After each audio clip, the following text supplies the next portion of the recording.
ইউটেরাসের পরে আমাদের কি থাকে? সার্ভিক্স। রিকল ব্যাচ আছে, ব্যাচ ওভারি, ফ্যালোপিয়ান টিউব। আমার ছবি আঁকার হাত অনেক খারাপ, সরি। আচ্ছা, তো এই দুইটা থাকে। থাকার পরে আপনি যদি দেখেন ওভারি আর ফ্যালোপিয়ান টিউব আছে। আচ্ছা, তারপরে আসেন হচ্ছে ওভারি ফ্যালোপিয়ান টিউবের পর্যন্ত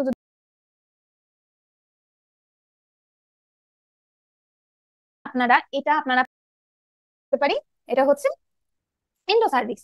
ঠিক আছে। আচ্ছা, আমার সার্ভিক্স শেষ, লাস্টে গিয়ে কি? লাস্টে গিয়ে এটা এক্সট্রারাইজ করতেছে ভ্যাজাইনার সাথে। আচ্ছা, তাহলে কি কি আসলো? আমার ওভারি আসলো, ফ্যালোপিয়ান টিউব আসলো, ইউটেরাস আসলো, সার্ভিক্স আসলো, যেটাকে আমরা দুই ভাগে ভাগ করতেছি, এন্ডো সার্ভিক্স, একটো সার্ভিক্স, আর একটা হচ্ছে ভ্যাজাইন। আচ্ছা, এখন আপনি কেন এক কালার নিয়ে আঁকলেন? যারা যারা ছবি দেখছেন, যারা যারা ইয়েটা পড়ে ফেলছেন, তারা বুঝে ফেলছেন, তাই না? ওভারি যেটা আছে, ওভারি লাইনিং এপিথেলিয়াম কি? কিউবয়েডাল। ঠিক আছে, ওভারি লাইনিং এপিথেলিয়াম হলো কিউবয়েডাল এপিথেলিয়াম। এই ফ্যালোপিয়ান টিউবে যে আমি কালো অংশটুক যেটুকু আছে, ফ্যালোপিয়ান টিউব থেকে শুরু করে ইউটেরাস থেকে শুরু করে এন্ডো সার্ভিক্স পর্যন্ত যেটা আছে, সেটা হলো কলামনার এপিথেলিয়াম। একটো সার্ভিক্স এবং ভ্যাজাইনা যেটা আছে, সেটা হলো stratified squamous, but it is non keratinised. আমাদের স্কিন হচ্ছে কেরাটিনাইজড স্ট্র্যাটিফাইড স্কোয়ামাস এপিথেলিয়াম, কিন্তু আমাদের মানে হচ্ছে ইন্টারনাল জেনিটাল অর্গানে একটো সার্ভিক্স এবং ভ্যাজাইনাটা হচ্ছে নন কেরাটিনাইজড স্ট্র্যাটিফাইড স্কোয়ামাস এপিথেলিয়াম। তো আমরা জেনিটাল ট্র্যাক্টের অলরেডি সবকিছু পড়ে ফেললাম। আচ্ছা, এখন আসেন হচ্ছে আমাদের আর কি জানা দরকার? আমাদের আর জানা দরকার হচ্ছে আমাদের জেনিটাল ট্র্যাক্টের মোটামুটি আগের দিকে কে থাকে, মানে আরেকটা জিনিস আমাদের জানা দরকার, সেটা হলো ইউট্রাসের সামনে কে থাকে? আমাদের ব্লাডার। ঠিক আছে, ব্লাডারের আমাদের লাইনিং এপিথেলিয়ামটা জানা দরকার। ব্লাডার এবং ব্লাডারে এসে মানে কি ওপেন করতেছে? ইউরেটার। ব্লাডার এবং ইউরেটারের লাইনিং এপিথেলিয়াম কি? Transitional epithelium. তাহলে আপনাদের যদি এটা নিয়ে কোনো কোশ্চেন আসে যে কোনটার লাইনিং এপিথেলিয়াম কি, আমরা এই ছবিটা মনে করে অনেক সহজ করে বলে ফেলতে পারবো। আচ্ছা, এরপরে আসেন হলো আমরা একটা একটা করে পড়ি। ফার্স্টে আসেন হলো ভাইরাস। ভাইরাস যদি আপনারা পড়তে চান, তাহলে আপনাকে প্রথমে যাইতে হবে হচ্ছে আমাদের আপনাদের এতক্ষণ এপিথেলিয়াম টাইপ যেটা আছে, সেটা আমরা পড়লাম হলো 25 নাম্বার পেজ থেকে। ঠিক আছে। আচ্ছা, এখন পৃষ্ঠ উল্টান 26 নাম্বার পেজে আসেন, যে ভাইরাসের যে জেনারেল ফ্যাক্ট গুলো আছে সেগুলো আমরা পড়ি। তো আমি যে কথাটা বললাম, যে যে কোনো কিছু পড়ার আগে ওইটার জেনারেল ফ্যাক্ট গুলো জানা লাগবে। ভাইরাস আমরা স্পেসিফিক করে পড়বো, তার আগে সবগুলা ভাইরাসের একটা জেনারেল ফ্যাক্ট আমরা জেনে নিই। কি? ভাইরাসের মধ্যে কোনো অর্গানালি নেই। ঠিক আছে, ভাইরাসের মধ্যে কোনো অর্গানালি নেই মানে কি? একটা যে সেল থাকে, সেলের মধ্যে অনেকগুলো অর্গানালি থাকে। একটা সেল থাকলে তার মধ্যে অনেকগুলো অর্গানালি থাকে। অর্গানালি বলতে কাদেরকে বোঝানো হয়ে থাকে? Mitochondria, ribosome, cytoplasm. ঠিক আছে, এখন ভাইরাসের মধ্যে এই অর্গানালি গুলোর মধ্যে কোনোটাই নাই। তাহলে কি আছে? একটা ভাইরাল কোট আছে খালি, এটাকে বলা হয়ে থাকে ক্যাসপিড। ঠিক আছে, এবং এটার মধ্যে এক জেনেটিক ম্যাটেরিয়াল আছে, এক ডিএনএ থাকবে অথবা আরএনএ থাকবে। ডিএনএ অথবা আরএনএ, কোনোদিনও দুইটা একসাথে আপু থাকে না। হচ্ছে পড়ার সময় একটু বলে দিন যে কোনটা বেশি ইম্পর্টেন্ট, যেমন যেটা বলে যাচ্ছেন একটু আগে যেটা বললাম এটা তো অনেক ইম্পর্টেন্ট, এরকম একটু ভেরি ভেরি ইম্পর্টেন্ট গুলো একটু উচ্চারণ করে যায়নি। আচ্ছা, ওকে। Thank you. ডিএনএ এবং আরএনএ যেটা আছে, সেটা হচ্ছে হলো আপনার ডিএনএ আর আরএনএ যেটা আছে, সেটা যে কোনো একটা থাকবে। ঠিক আছে, এক ডিএনএ থাকবে, না হলে আরএনএ থাকবে, কোনোদিনও দুইটা একসাথে থাকবে না। এবং কোনটা প্রেজেন্ট আছে, ডিএনএ আর আরএনএ কোনটা প্রেজেন্ট আছে, ওইটার উপরে ভিত্তি করে আমরা ভাইরাসকে কতগুলো ক্লাসিফিকেশনে ভাগ করি। যে ডিএনএ ভাইরাস কি, যেগুলো আমাদের ডিএনএ আছে সেগুলোকে বলে ডিএনএ ভাইরাস, যেগুলো আমাদের আরএনএ আছে সেগুলোকে বলে আরএনএ ভাইরাস। ওগুলোর ক্ষেত্রে আমরা আসতেছি কিন্তু একটু পরে। আচ্ছা, এরপর আসেন হচ্ছে ভাইরাস কি। ভাইরাস আমি যেটা বললাম যে একটু আগে, যে ভাইরাসের মধ্যে কোনো কি আমার অর্গানিজম কি বলে, ভাইরাসের মধ্যে আমার কোনো রকম কোনো অর্গানালি নাই। এই যে অর্গানালি গুলো যেগুলো আছে, সেগুলো সবগুলা কাটা। তাহলে কি? ভাইরাসের মধ্যে মাইক্রোকন্ড্রিয়া নাই। ভাইরাসের মধ্যে মাইক্রোকন্ড্রিয়ার কাজ কি? আমাদের শরীরে এনার্জি তৈরি করা, তাই না? এনার্জি মেটাবলাইজ করা। তো এনার্জি মেটাবলাইজ করার জন্য তো মাইটোকন্ড্রিয়া দরকার। মাইটোকন্ড্রিয়া যেহেতু ওর নাই, তাহলে এনার্জি মেটাবলাইজ করতে পারে না। রাইবোজোমের কাজ কি? প্রোটিন সিনথেসিস করা। ও তো প্রোটিন সিনথেসিস করতে পারে না, কিন্তু ওর বাঁচার জন্য তো এই দুইটা মাস্ট দরকার, তাই না? তাহলে এটার জন্য কি? ভাইরাসকে অবশ্যই কোনো একটা হোস্টের সেলের ভিতরে থাকতে হয়। হোস্টের ভিতরে, সেলের ভিতরে থেকে ওই সেলের মাইটোকন্ড্রিয়া রাইবোজোমকে ও ইউজ করে, তাই না? তাহলে ও কি সেলের বাইরে থাকতে পারবে না? ওকে অবশ্যই সেলের মধ্যে থাকতে হবে। তার মানে কি? এটা অবলিকেট ইন্ট্রাসেলুলার অর্গানিজম। ঠিক আছে। আচ্ছা, তারপরে আসেন হচ্ছে, একটা তো বললাম যে ভাইরাস অবলিগেট ইন্টারসেলুলার অর্গানিজম। এখন আপনার কোশ্চেন আসতে পারে, আর আর কি কি জিনিসপত্র আছে, আর আর কি অর্গানিজম আছে যেগুলো অবলিগেট ইন্টারসেলুলার অর্গানিজম? এই যে এগুলো হচ্ছে অবলিগেট ইন্টারসেলুলার অর্গানিজম। এটা আপনাদের বইয়ে নাই, এটা একটুখানি স্ক্রিনশট নিয়ে রাখেন, ছোট করে খাতার পাশে লিখে রাখেন। আচ্ছা, তারপরে আসেন হচ্ছে ওই যে যেটা বলছিলাম, যে ডিএনএ বা আরএনএ এর ভিত্তিতে আপনারা দুই ভাগে ভাগ করতে পারেন। আপনাদের 27 নাম্বার পৃষ্ঠায় আছে। এইটা আপনাদের পরীক্ষায় অনেকবার আসে। কি আসে? যে ডিএনএ ভাইরাস কোনটা, আরএনএ ভাইরাস কোনটা, এরকম আসে, তাই না? এখন আসেন হচ্ছে আমাদের, আমরা জানি যে ডিএনএ যেটা আছে সেটা হচ্ছে ডাবল স্ট্র্যান্ডেড, আর আরএনএ যেটা আছে সেটা হচ্ছে সিঙ্গেল স্ট্র্যান্ড, তাই না? তাহলে ডিএনএ ভাইরাস যেগুলো আছে সেগুলো সবগুলাই কি হবে? ডাবল স্ট্র্যান্ডেড হবে, এক্সেপ্ট ওয়ান, যেটা সিঙ্গেল স্ট্র্যান্ডেড হবে, সেটা হলো পার্ভো ভাইরাস B19। ঠিক আছে। আবার আরএনএ ভাইরাস আমি কি বললাম? এটা হলো সিঙ্গেল স্ট্র্যান্ডেড। তার মানে কি? আরএনএ ভাইরাস সবগুলো সিঙ্গেল স্ট্র্যান্ডেড হবে। ঠিক আছে, এক্সেপ্ট ওয়ান। কোনটা? রোটা ভাইরাস এটা হচ্ছে ডাবল স্ট্র্যান্ড, ঠিক আছে। সবগুলা দিয়ে কোশ্চেন আসে আসে হেপাটাইটিস, বিশেষ করে হেপাটাইটিস দেখেন, হেপাটাইটিসের মধ্যে কেবলমাত্র বি ভাইরাস যেটা আছে সেটা হচ্ছে ডিএনএ ভাইরাস, বাকি যত হেপাটাইটিস ভাইরাস আছে সবগুলো হচ্ছে আরএনএ ভাইরাস। এরকম নামও আসে যে সাইটোমেগালো কোনটা ডিএনএ ভাইরাস কোনটা আরএনএ ভাইরাস করে করে আপনাদের এসবিএ কোশ্চেন আসে, ঠিক আছে। আবার কখন কখন এরকম আসে কোনটা ডাবল স্ট্র্যান্ডেড আরএনএ ভাইরাস, ঠিক আছে। তো যেটাই আসুক না কেন আশা করা যাচ্ছে যে আমরা কোশ্চেনের অ্যান্সারটা পারবো। আচ্ছা, এখন আসি না হলো আমরা স্পেসিফিক কোশ্চেন মানে স্পেসিফিক যে ভাইরাস গুলো আছে সেগুলোর ক্ষেত্রে আসি। ফার্স্টে আছে হলো আমাদের সাইটোমেগালো ভাইরাস। সাইটোমেগালো ভাইরাস হচ্ছে আপনাদের 27 নাম্বার পেজে আছে। তো সাইটোমেগালো ভাইরাস কার অন্তর্ভুক্ত? Herpes family. হার্পিস একটা মানে ভাইরাসেরও ফ্যামিলি আছে, ঠিক আছে। ভাইরাস ফ্যামিলির মধ্যে তিনটা মানে হার্পিস ফ্যামিলির মধ্যে তিনটা পড়তেছে, সেটা হলো cytomegalo virus, herpes simplex virus এবং ভ্যারিসেলা ভাইরাস। আমরা তিনটা ভাইরাসে আস্তে আস্তে করে পড়বো।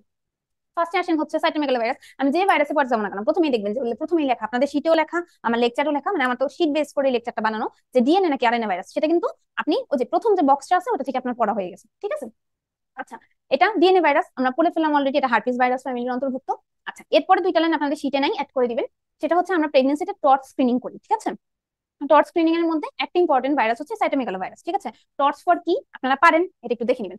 Incubation period of cytomegalo virus very very important, অনেকবার পরীক্ষায় আসে, ঠিক আছে। সাইটোমেগালো ভাইরাসের ইনকিউবেশন পিরিয়ড হচ্ছে 3 থেকে 12 সপ্তাহ। সপ্তাহ, ঠিক আছে। এরপরে আপনারা যেটা প্রথম পড়তেছেন মানে প্রথম ভাইরাস আমরা এটা পড়তেছি, আপনারা অনেকগুলো দেখবেন দিন লেখা আছে, ঠিক আছে। এটা কিন্তু ভালো করে পড়তে হবে, 3 থেকে 12 সপ্তাহ। আচ্ছা, এখন আসেন হচ্ছে সাইটোমেগালো ভাইরাসের আরো কিছু কাহিনী। সেটা হচ্ছে যে মোর দেন 50% ওমেন যারা থাকবে তারা হচ্ছে হলো সেরো পজিটিভ থাকবে। এটা আপনারা 27 নম্বর পেজে আসলে পেয়ে যাবেন, ঠিক আছে। যে আপনারা যদি রেঞ্জে বলতে চান তাহলে 50 থেকে 80% বা মোর দেন 50% ওমেন দেখা যায় যে এরা হলো সেরো পজিটিভ থাকে। আচ্ছা, সেরো পজিটিভ মানে কি? যে তারা সাইটোমেগালো ভাইরাস তাদের আগে হয়েছিল, হওয়ার পরে তাদের শরীরে এটার এগেইনস্টে অ্যান্টিবডি তৈরি হয়ে গেছে, ঠিক আছে। তাহলে আপনি যদি তার শরীরে অ্যান্টিবডি ডিটেকশন করতে চান, সেরোলজি করেন, তাহলে কি হবে? আপনি পজিটিভ পাবেন না, অ্যান্টিবডিটা পজিটিভ পাবেন না, এটাকেই বলা হয়ে থাকে সেরো পজিটিভ। আচ্ছা, প্রাইমারি ইনফেকশন কি? প্রাইমারি ইনফেকশনটা সাধারণত অ্যাসিম্পটোমেটিক, কিন্তু কিছু মাইল্ড সিমটম তৈরি করে, সেটা একটা ডিজিজের সাথে আমাদের প্যাচ লাগায়। সেটা কি? আমাদের ইপস্টিন বার ভাইরাস যেটা আছে, ইপস্টিন বার মোনোনিউক্লিয়াসিস বা গ্ল্যান্ডুলার ফিভার বলা হয়ে থাকে। তাহলে আপু একই রকম দেখতে দুইটাই ভাইরাস, দুইটাই আবার একই রকম দেখতে ডিজিজ করতেছে, আমরা দুইটাকে ডিফারেন্সিয়েট করবো কিভাবে? অবশ্যই ডিফারেন্সিয়েট করার পদ্ধতি আছে, সেটা হলো হেটেরোফিল অ্যান্টিবডি। হেটেরোফিল অ্যান্টিবডি দিয়ে আমরা দুইটা ডিফারেন্সিয়েট করতে পারি। এটা যদি পজিটিভ আসে তাহলে হেটেরোফিল অ্যান্টিবডি যদি পজিটিভ আসে তার মানে হলো ইপস্টিন বার ভাইরাস, যদি নেগেটিভ আসে তাহলে হচ্ছে সাইটোমেগালো ভাইরাস। আচ্ছা, তো বললাম যেটা খুবই মানে একটা মাইল্ড ডিজিজ করে, কি একটা সেলস লিমিটিং ডিজিজ করে, ফিভার ম্যালারিয়া হেপাটাইটিস করে। সিভিয়ার ডিজিজ কার ক্ষেত্রে করতেছে? যে ইমিউনো কম্প্রোমাইজ, যেমন ধরেন যে এইডস পেশেন্ট যারা আছে তাদের ক্ষেত্রে এটা গিয়ে একটা সিভিয়ার ডিজিজ করতেছে। আচ্ছা, এখন আসেন হচ্ছে ইনফেকশন লোয়ার সোশিওইকোনমিক কান্ট্রিজে ইম্পর্টেন্ট। এটা হচ্ছে কেমনে করে আপনি বুঝতে পারবেন? এটা হচ্ছে ইউরিন দিয়ে মানে পাস করে, ঠিক আছে। ইউরিন দিয়ে পাস করে, এজন্য এটা ইউরিনের কালচার যদি করেন তাহলে আমরা এটাকে ডায়াগনোসিস করতে পারবো। আর হচ্ছে এবং এক্সক্রিশনটা অনেক বছর ধরেই পারসিস্ট করে। আচ্ছা, এখন একজন আরেকজনের কাছ থেকে কিভাবে ছড়ায়, তাই না? সাইটোমেগালো ভাইরাস আমরা যেহেতু পড়তেছি, গাইনিয়ান অবস্থা যেহেতু পড়তেছি, তার মানে এটা নিশ্চয়ই কোনো না কোনো ভাবে মা থেকে বাচ্চাতে ছড়ায়, না হলে তো আমরা গাইনিতে এটা পড়তাম না, বা মা মহিলা কোনো না কোনো ভাবে ইনফেক্টেড হয়, তাই না?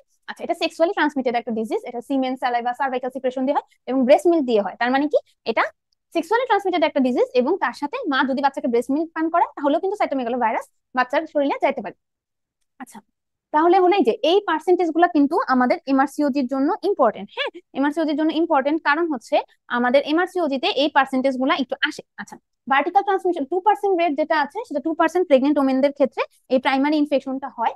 আর হচ্ছে হলো যে 1% নিওনেটদের ক্ষেত্রে ভাইরাসটাকে আপনি আইসোলেট করতে পারেন, ঠিক আছে। তো এটাকে আপনাকে যদি কোশ্চেন আসে যে কমনেস্ট কনজেনিটাল ইনফেকশন, তাহলে আপনি কোনটা দিবেন? মানে ভাইরাল ইনফেকশন, তাহলে আপনি কোনটা দিবেন? আপনি দিবেন হচ্ছে সাইটোমেগালো ভাইরাস। আমরা জানি এমআরসিওজি হচ্ছে একটা এসবি এর পরীক্ষা, সো এই যে কমনেস্ট, ঠিক আছে। এই জাতীয় কোশ্চেন গুলো যেগুলো আছে মোস্ট ইম্পর্টেন্ট, এগুলা যেগুলো আছে সেগুলো হচ্ছে আমাদের এসবি এর জন্য অনেক বেশি ইম্পর্টেন্ট। আচ্ছা, এখন কনজেনিটাল সাইটোমেগালো ভাইরাস বলতে আপনি কি বুঝাইতেছেন? সেটা হচ্ছে আমাদের ধরেন মায়ের প্রেগনেন্সিতে মানে মায়ের প্রেগনেন্সিতে সাইটোমেগালো ভাইরাস দিয়ে ইনফেক্টেড হয়েছে, তখন যে মানে তাহলে কি বাচ্চাটা তখন কি পিরিয়ডে আছে? পেরিনেটাল পিরিয়ডে আছে, তাহলে পেরিনেটাল পিরিয়ডে ইনফেক্টেড হয়ে গেছে, তাহলে ও যখন বার হবে তখন ও কিছু কনজেনিটাল সাইন সিমটম নিয়ে বার হবে। এটা কি আমরা বলতেছি কনজেনিটাল সাইটোমেগালো ভাইরাস ইনফেকশন, ঠিক আছে। আচ্ছা, এই যে এই প্রিভিলেন্স গুলা কিন্তু আমাদের এই পরীক্ষায় আসে, যেমন ইউএসএ এবং ইউকে তে যেটা আছে সেটার মধ্যে 150 জনের মধ্যে একটা বেবি হয় যে আপনার কনজেনিটাল সাইটোমেগালো ভাইরাস ইনফেকশন নিয়ে আসে। আচ্ছা, এটার মধ্যে যেটা বলতেছে সেটা হচ্ছে যে হলে কি হতে পারে? রিকারেন্স হতে পারে, আবার নতুন করে এটা একবার মানে মায়ের একবার ভালো হয়ে গেছে। আচ্ছা, এটার ক্ষেত্রে আপনি আগের লাইনটা দেখতে পারেন, যে আমি যেটা বলতেছি যে পেরিনেটাল পিরিয়ডে আমি বলতেছি যে কনজেনিটাল সাইটোমেগালো ভাইরাস বলতে আমি কি বোঝাচ্ছি? যে আমার পেরিনেটাল পিরিয়ডে বাচ্চাটার কোন মার ইনফেকশনের কারণে কোনো না কোনো ভাবে বাচ্চার ইনফেকশন হয়েছে। আচ্ছা, এখন কথা হচ্ছে যে এটা কাদের বেশি হয়, যে যাদের প্রথম টাইম ইনফেকশন হয় সাইটোমেগালো ভাইরাসের প্রতি। তার মানে কি, এখানে যেহেতু বলছে যে প্রথম টাইম ইনফেকশন হয়, তার মানে সেকেন্ড টাইম থার্ড টাইম এটার ইনফেকশনের কথা আছে, মানে বলছে যেহেতু যেটা বেশি হয় যাদের প্রথম টাইম ইনফেকশন হয়, তার মানে সেকেন্ড টাইম থার্ড টাইম হতে পারে। হ্যাঁ, এই কথাটাই বলছে যে রিকারেন্স হতে পারে। ঠিক আছে, রিকারেন্স হতে পারে, মানে একটা মায়ের বা একটা মহিলার একবার সাইটোমেগালো ভাইরাস ইনফেকশন হয়েছে, তার আবার হতে পারে, কিন্তু তখনও মানে কনজেনিটাল ইনফেকশন হতে পারে, কিন্তু হওয়ার চান্সটা যদি মায়ের প্রথমবার হয় তখনকার চাইতে কম। ঠিক আছে, এখন কথা হচ্ছে যে আপু, আচ্ছা এখানে একটা কথা বলি, সেটা হচ্ছে আমাদের যে কোনো ভাইরাসের ক্ষেত্রে, ভাইরাস বলেন যে কোনো অর্গানিজম বলেন, তখন যখন মানে কোনো অর্গানিজম আমাদের বডিতে ঢুকে তখন কি হয়, যে কোনো অর্গানিজম বডিতে ঢোকার মানে হলো আপনার অ্যান্টিজেন ঢোকা। ঠিক আছে, আমরা নাম শুনছি না, অ্যান্টিজেন, অ্যান্টিবডি, তাই না?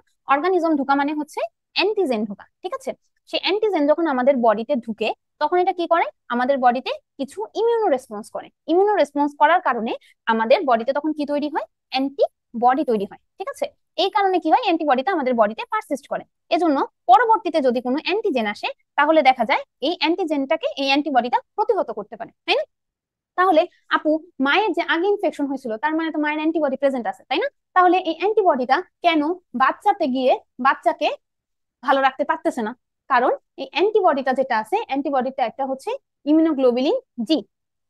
ঠিক আছে, ইমিউনোগ্লোবুলিন জি, এই ইমিউনোগ্লোবুলিন জি মা আর বাচ্চার মধ্যে একটা বাধা আছে, সেটা কি, প্লাসেন্টা। এই প্লাসেন্টাকে ক্রস করতে পারতেছে না। যেহেতু ক্রস করতে পারতেছে না, তাই কি করতেছে, যে মায়ের যে ইনফেকশন আছে সেটাকে, মায়ের যে ইনফেকশন যেটা আছে সেটা বাচ্চার ক্ষেত্রে যে যাবে সেটাকে যে প্রতিহত করে, এটাকে প্রতিহত করতে পারতেছে না।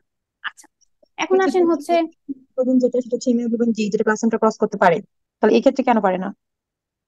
এখানে যে ইমিউনোগ্লোবুলিন জিটা আছে, এই যে এখানে যেটা আছে যে maternal immunity, presence of the immunoglobulin G does not prevent recurrence of fetal infection. আচ্ছা, ইমিউনোগ্লোবুলিন জি প্লাসেন্টা ক্রস করতে পারে নাকি ইমিউনোগ্লোবুলিন এম যেটা আছে সেটা প্লাসেন্টা ক্রস করতে পারে? Immunoglobulin M cross, immunoglobulin M এর মলিকুলার ওয়েটটা বেশি, হ্যাঁ, জি ইমিউনোগ্লোবুলিন পারে। ই জি পাস যেটা করতে আছে পারে। সেটার মলিকুলার ওয়েট কম। আপনার কোশ্চেনটা হ্যাঁ, হচ্ছে যে এখানে যে ইমিউনোগ্লোবুলিন জি যেটা আছে সেটা কেন করতে পারতেছে না, তাই তো? না না, আপনি আচ্ছা, বললেন পাস করতে পারে না, আমি এটার এগেনস্টে বললাম যে ইমিউনোগ্লোবিন জি তো পাস করতে পারে। এটা হয়তো বা হ্যাঁ, এটা কিন্তু হতে পারে যে এখানে এখানে যেটা যেটা বলছে যে এখানে যে ইমিউনোগ্লোবুলিন জি যেটা আছে, ইমিউনোগ্লোবুলিন জি প্রেজেন্ট আছে, কিন্তু তাও এটা রিকারেন্স বা ফিটাল ইনফেকশন যেটা আছে সেটাকে প্রিভেন্ট করতে পারে না। নর্মালি করার কথা, কিন্তু ও করতে পারে না। ঠিক আছে, হ্যাঁ, এটা ঠিক আছে। তা এটার জন্যই এটা রিকারেন্স হচ্ছে, মানে নর্মালি কি করার কথা, অ্যান্টিজেনটা আসলেই ওর প্রতিহত করার কথা, ইনফেকশন না রিকারেন্স না হওয়ার কথা, কিন্তু রিকারেন্স করতেছে বা বাচ্চার ইনফেকশনও করতেছে। এটা আচ্ছা, ইনফেকশনটা এখন প্রিভেন্ট। আসেন হচ্ছে হওয়ার সম্ভাবনা কত, ভার্টিক্যাল ট্রান্সমিশন রেট হচ্ছে 27 পেজ আছে আপনাদের, সেটা হচ্ছে 40%। 10% মানে মানে মার যদি থাকে বাচ্চা হওয়ার সম্ভাবনা 10%, 40%। 40%-এর মধ্যে বাচ্চাদের সিমটোমেটিক হওয়ার সম্ভাবনা কত, 10%। আরেকটা যেটা বললাম যে ট্রান্সমিশন কেমনে করে হতে পারে, ব্রেস্ট মিল্ক দিয়ে হতে পারে। আরেকটা কথা কি হতে পারে, এই যে আমরা একটু আগে বললাম যে এটা ডায়াগনোসিস করবো কেমনে করে, ইউরিন দিয়ে, এটা নিউনেটের ইউরিন দিয়েও পাস করে। ঠিক আছে, এই লাইনটা আপনাদের বই লেখানে লিখে নিবেন। আপনারা দেখবেন যে এরকম লাল কালি দিয়ে আমি যে লাইনগুলো লিখছি ওগুলো সাধারণত আপনার বই লেখা নেই, ওগুলো একটু লিখে নিন। আচ্ছা, এখন এত কাহিনী মাহিনী করে গেল, গিয়ে গিয়ে ওটা কি করবে, এই যে এই সাইন সিমটম করবে মেইনলি, যেটা করে সবগুলাই পড়বেন, সবগুলা রিডিং দিবেন, মেইনলি যেটা পড়বেন সেটা হলো সেন্সরি নিউরাল হিয়ারিং লস। ঠিক আছে, sensory neural hearing loss. Cytomegalovirus is the most common cause of congenital infection causing sensory neural hearing loss. আমি দুইটা জিনিস বললাম যে সবচেয়ে কমন congenital infection কে করে, সাইটোমেগালোভাইরাস। সবচেয়ে বেশি সবচেয়ে common sensory neural hearing loss কে করে, সাইটোমেগালোভাইরাস। এখানে আপনারা সবাই যারা যারা পার্ট 1 দিয়ে আসছেন আপনারা সবাই একটা কোশ্চেন করবেন, আপু আমরা তো পড়ে আসছি রুবেলা ভাইরাস, এই সাবকন্টিনেন্টের জন্য রুবেলা ভাইরাস, ওই সাবকন্টিনেন্টের জন্য হবে সাইটোমেগালোভাইরাস। যদি ইমার্জেন্সি পরীক্ষায় আসে আপনি অবশ্যই সাইটোমেগালোভাইরাস দিবেন। আচ্ছা, তারপরে আসেন হচ্ছে ট্রিটমেন্ট। এখন কি দিবেন, ট্রিটমেন্ট হলো কিনা যে আপনারা দিবেন যে গ্যানসাইক্লোভির যেটা আছে, গ্যানসাইক্লোভির আপনারা ট্রিটমেন্ট দিয়ে দিবেন। আচ্ছা, এখন আসেন হচ্ছে আমাদের সাইটোমেগালো ভাইরাস পড়া শেষ, হার্পিস সিমপ্লেক্স ভাইরাস, এটা 28 নম্বর পৃষ্ঠায় আছে। তো হার্পিস সিমপ্লেক্স ভাইরাসের মধ্যে ফার্স্টে এটা যেটা আছে, বক্সটা যেটা আছে, এটা আপনাদের 91 নম্বর পৃষ্ঠা যেটা আছে, 91 নম্বর পৃষ্ঠায় বক্সটা আছে, সেটা থেকে পড়ে নেবেন যে কোনটা কোন কোন ভাইরাস, কোন কোন ভাইরাস যেটা আছে। 91 না, সরি, আপনাদের হচ্ছে 99 নাম্বার পেজে আছে যে কোন কোন ভাইরাস যেটা আছে, কোন কোন হার্পিস সিমপ্লেক্স ভাইরাসের 8টা টাইপ আছে, কোন কোন ভাইরাস কি কি করে। ঠিক আছে, আচ্ছা, এটার মধ্যে মেইনলি আমাদের যেটা ভুল হয়, আমি ভুলটা ধরাই দিই, যে 1 আর 2টা মেইনলি আসে পরীক্ষার হলে, ইপস্টিন বার ভাইরাস আসে, সাইটোমেগালো ভাইরাস অলরেডি পড়ে ফেলছেন, ভাইরাস জোস্টার ভাইরাস। ভুল হয় আমাদের ক্যাপোসি sarcoma herpes, herpes simplex virus 8 আমাদের আসে কি, ক্যাপোসি সার্কোমা কে করে, এবং এটার মধ্যে এইচআইভি দিয়ে দেয়। ঠিক আছে, এবং আমরা অনেকে ওইটার মধ্যে ভুল করে এইচআইভি মানে রাইট দিয়ে দিই। ক্যাপোসি সার্কোমা এইচআইভির একটা কমপ্লিকেশন, বাট এটার পজিটিভ এজেন্ট হচ্ছে হিউম্যান হার্পিস ভাইরাস 8। ঠিক আছে, এইচআইভিতে আমাদের কি হয়, ইমিউনো ডেফিসিয়েন্সি হয়, তখন আমাদের অনেকগুলো অর্গানিজম দিয়ে এফেক্টেড হওয়ার চান্স বেড়ে যায়, তার মধ্যে একটা হচ্ছে হিউম্যান হার্পিস ভাইরাস 8, ওইটা আমাদের তখন ইনফেক্টেড করে আমাদের ক্যাপোসি সার্কোমা করতে পারে। তো এটা 99 পেজ থেকে আপনারা পড়ে নেবেন। এরপর আসেন হচ্ছে আমাদের হার্পিস সিমপ্লেক্স ভাইরাস। আবার 28 পৃষ্ঠায় চলে আসে যে কোনটা।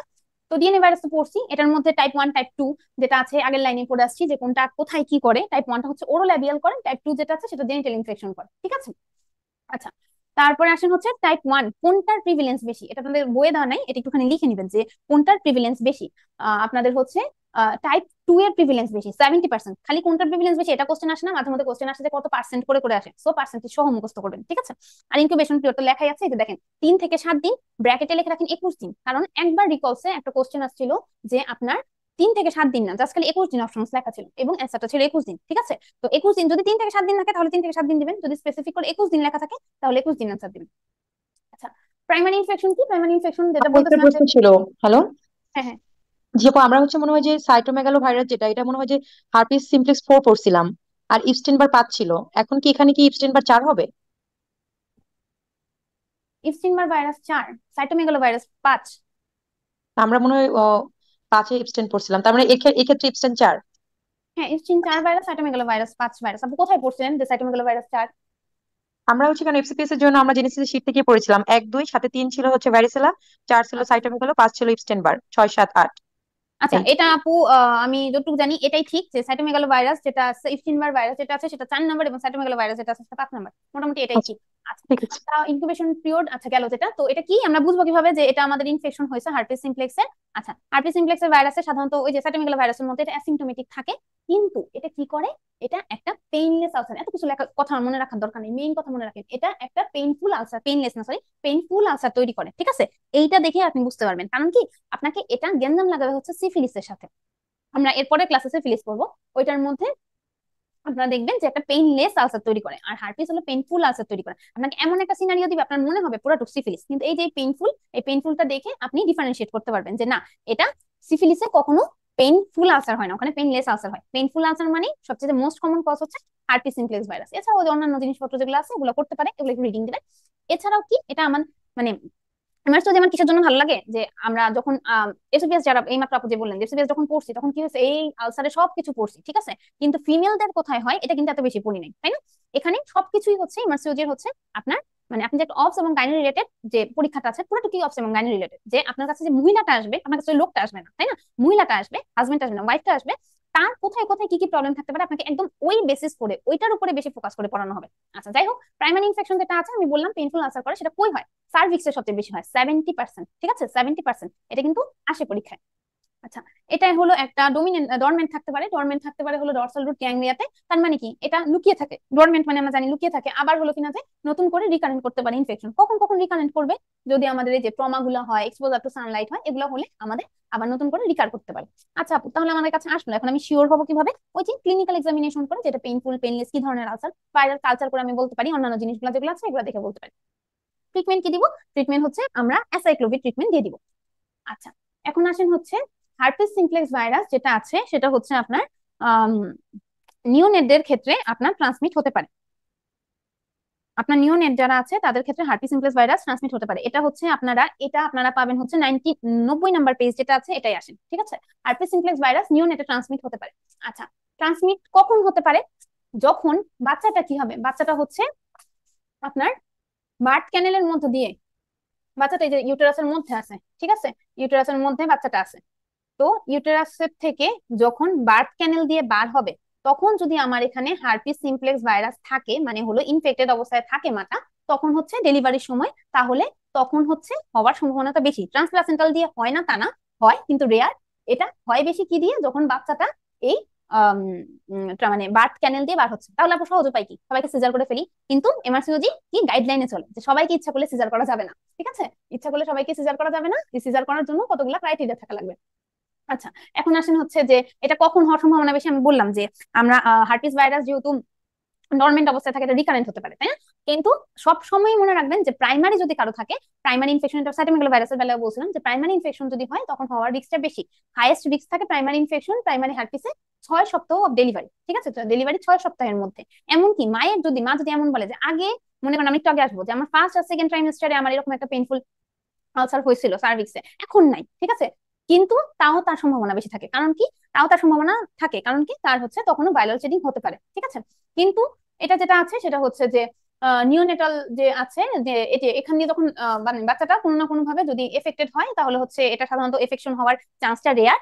কিন্তু যদি এফেক্টেড হয় তাহলে কি এটা একটা হাই মর্টালিটি বা মরবিডিটি করে, মানে হওয়ার চান্স রেয়ার কিন্তু হলে রক্ষা নেই।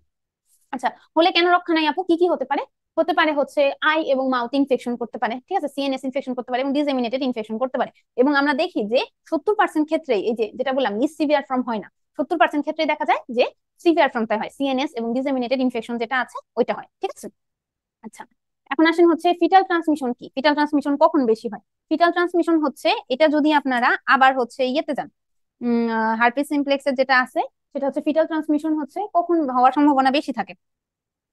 ফিটাল ট্রান্সমিশন হওয়ার সম্ভাবনা বেশি থাকে হচ্ছে, এটি একটুখানি আপনারা লিখে নেন কারণ এটা আপনাদের শীটে লেখা নেই। হওয়ার সম্ভাবনা বেশি থাকে যে আপনার লাস্ট ট্রাইমিস্টারে যদি হয় তাহলে হচ্ছে মোর দেন 30% হয়, ঠিক আছে, হওয়ার সম্ভাবনা। আমি যেটা বললাম যে সবসময় প্রাইমারি ইনফেকশনে বেশি হয়, আর এটা যদি হয় যে না এটা ডরমেন্ট অবস্থায় ছিল আবার রিকানেন্স হয়েছে লেবারের সময়, সেকেন্ডারি এপিসোড হচ্ছে, তাহলে হওয়ার সম্ভাবনা তো দেখেন প্রায় অনেক গুণ কমে যায়, 10 গুণ কমে যায়, 1 থেকে 3% হয়ে যাচ্ছে, ঠিক আছে।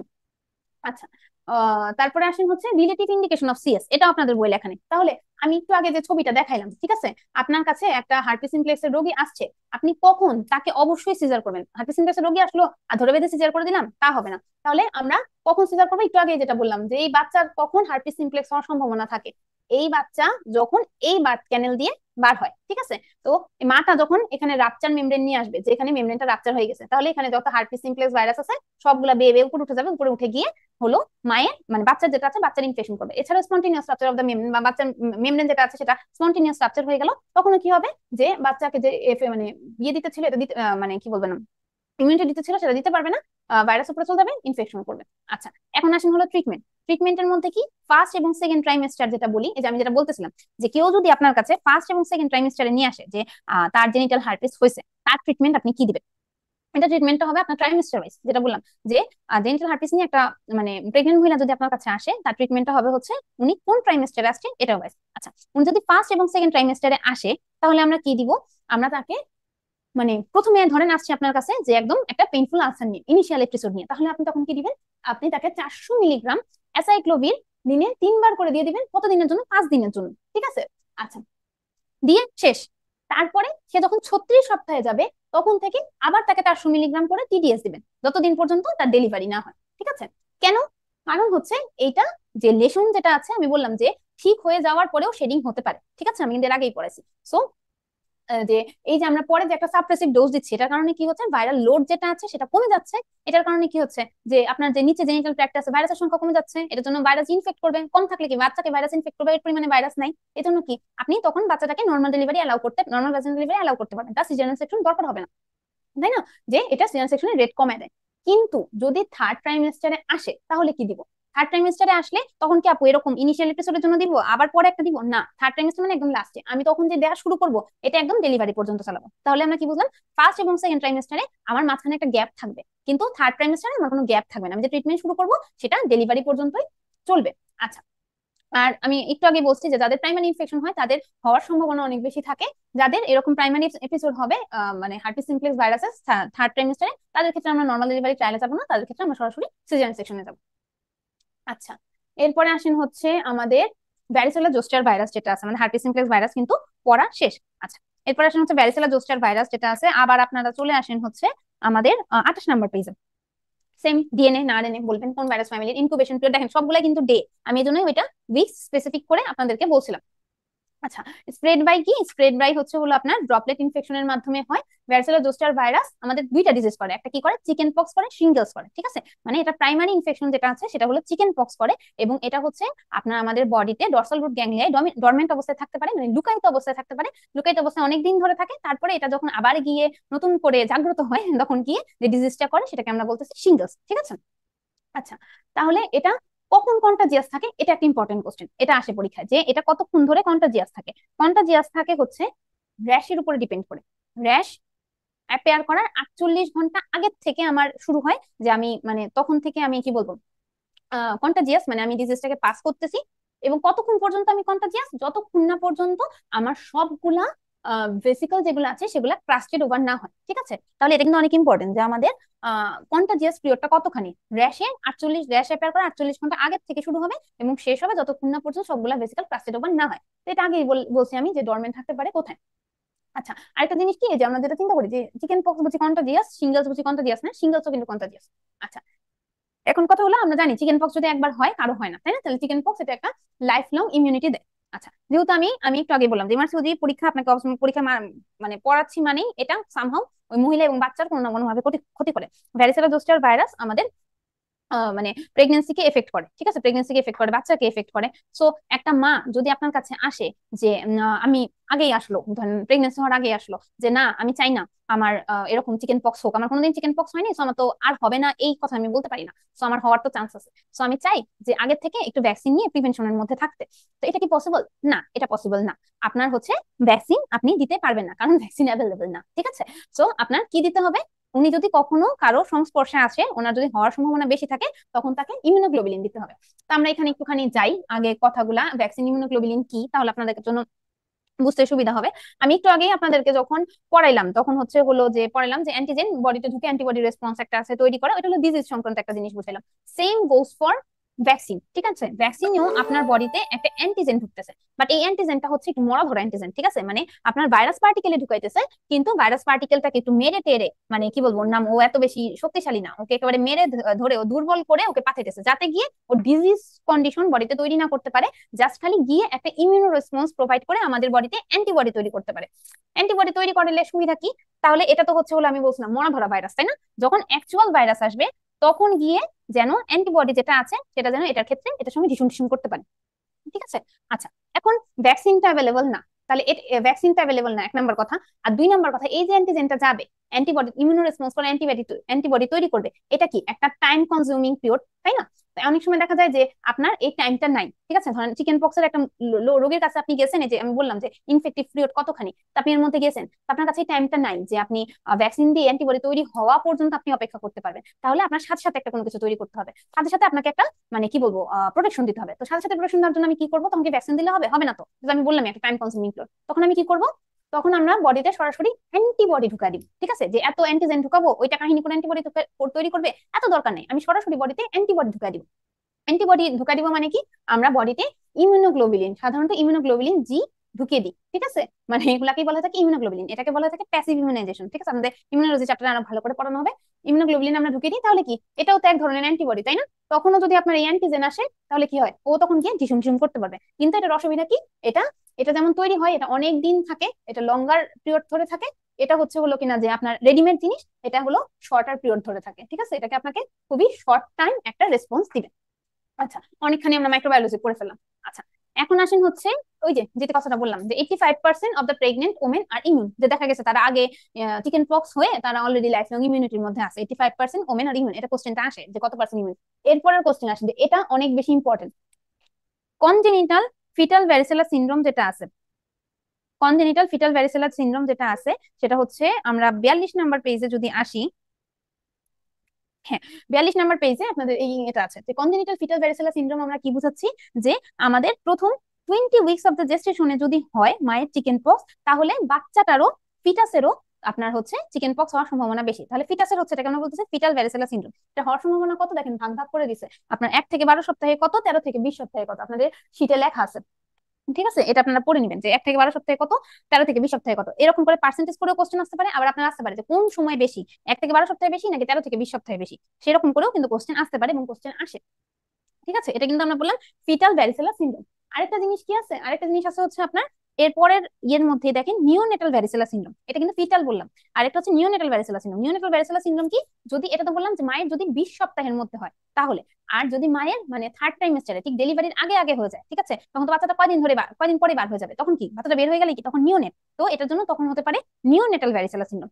তাহলে আপনাদের যদি বলে যে আপনার মানে সময় বেঁধে দেয় যে আপনার 20 সপ্তাহের মধ্যে হয়েছে, তাহলে এটাকে আমরা বলছি ফিটাল ভ্যারিসেলা সিনড্রোম। ডেলিভারির 5 দিন আগ থেকে হয়েছে, 5 দিন আগে ইনফেকশন হয়েছে, সে সময় বাচ্চার কিছু কনজেনিটাল অ্যাবনরমালিটি দেখা গেছে, যেগুলো পড়বো কি কি কনজেনিটাল অ্যাবনরমালিটি, তো ওগুলো হয়েছে, তাহলে সেটাকে আমরা কি বলবো? Neonatal varicella syndrome.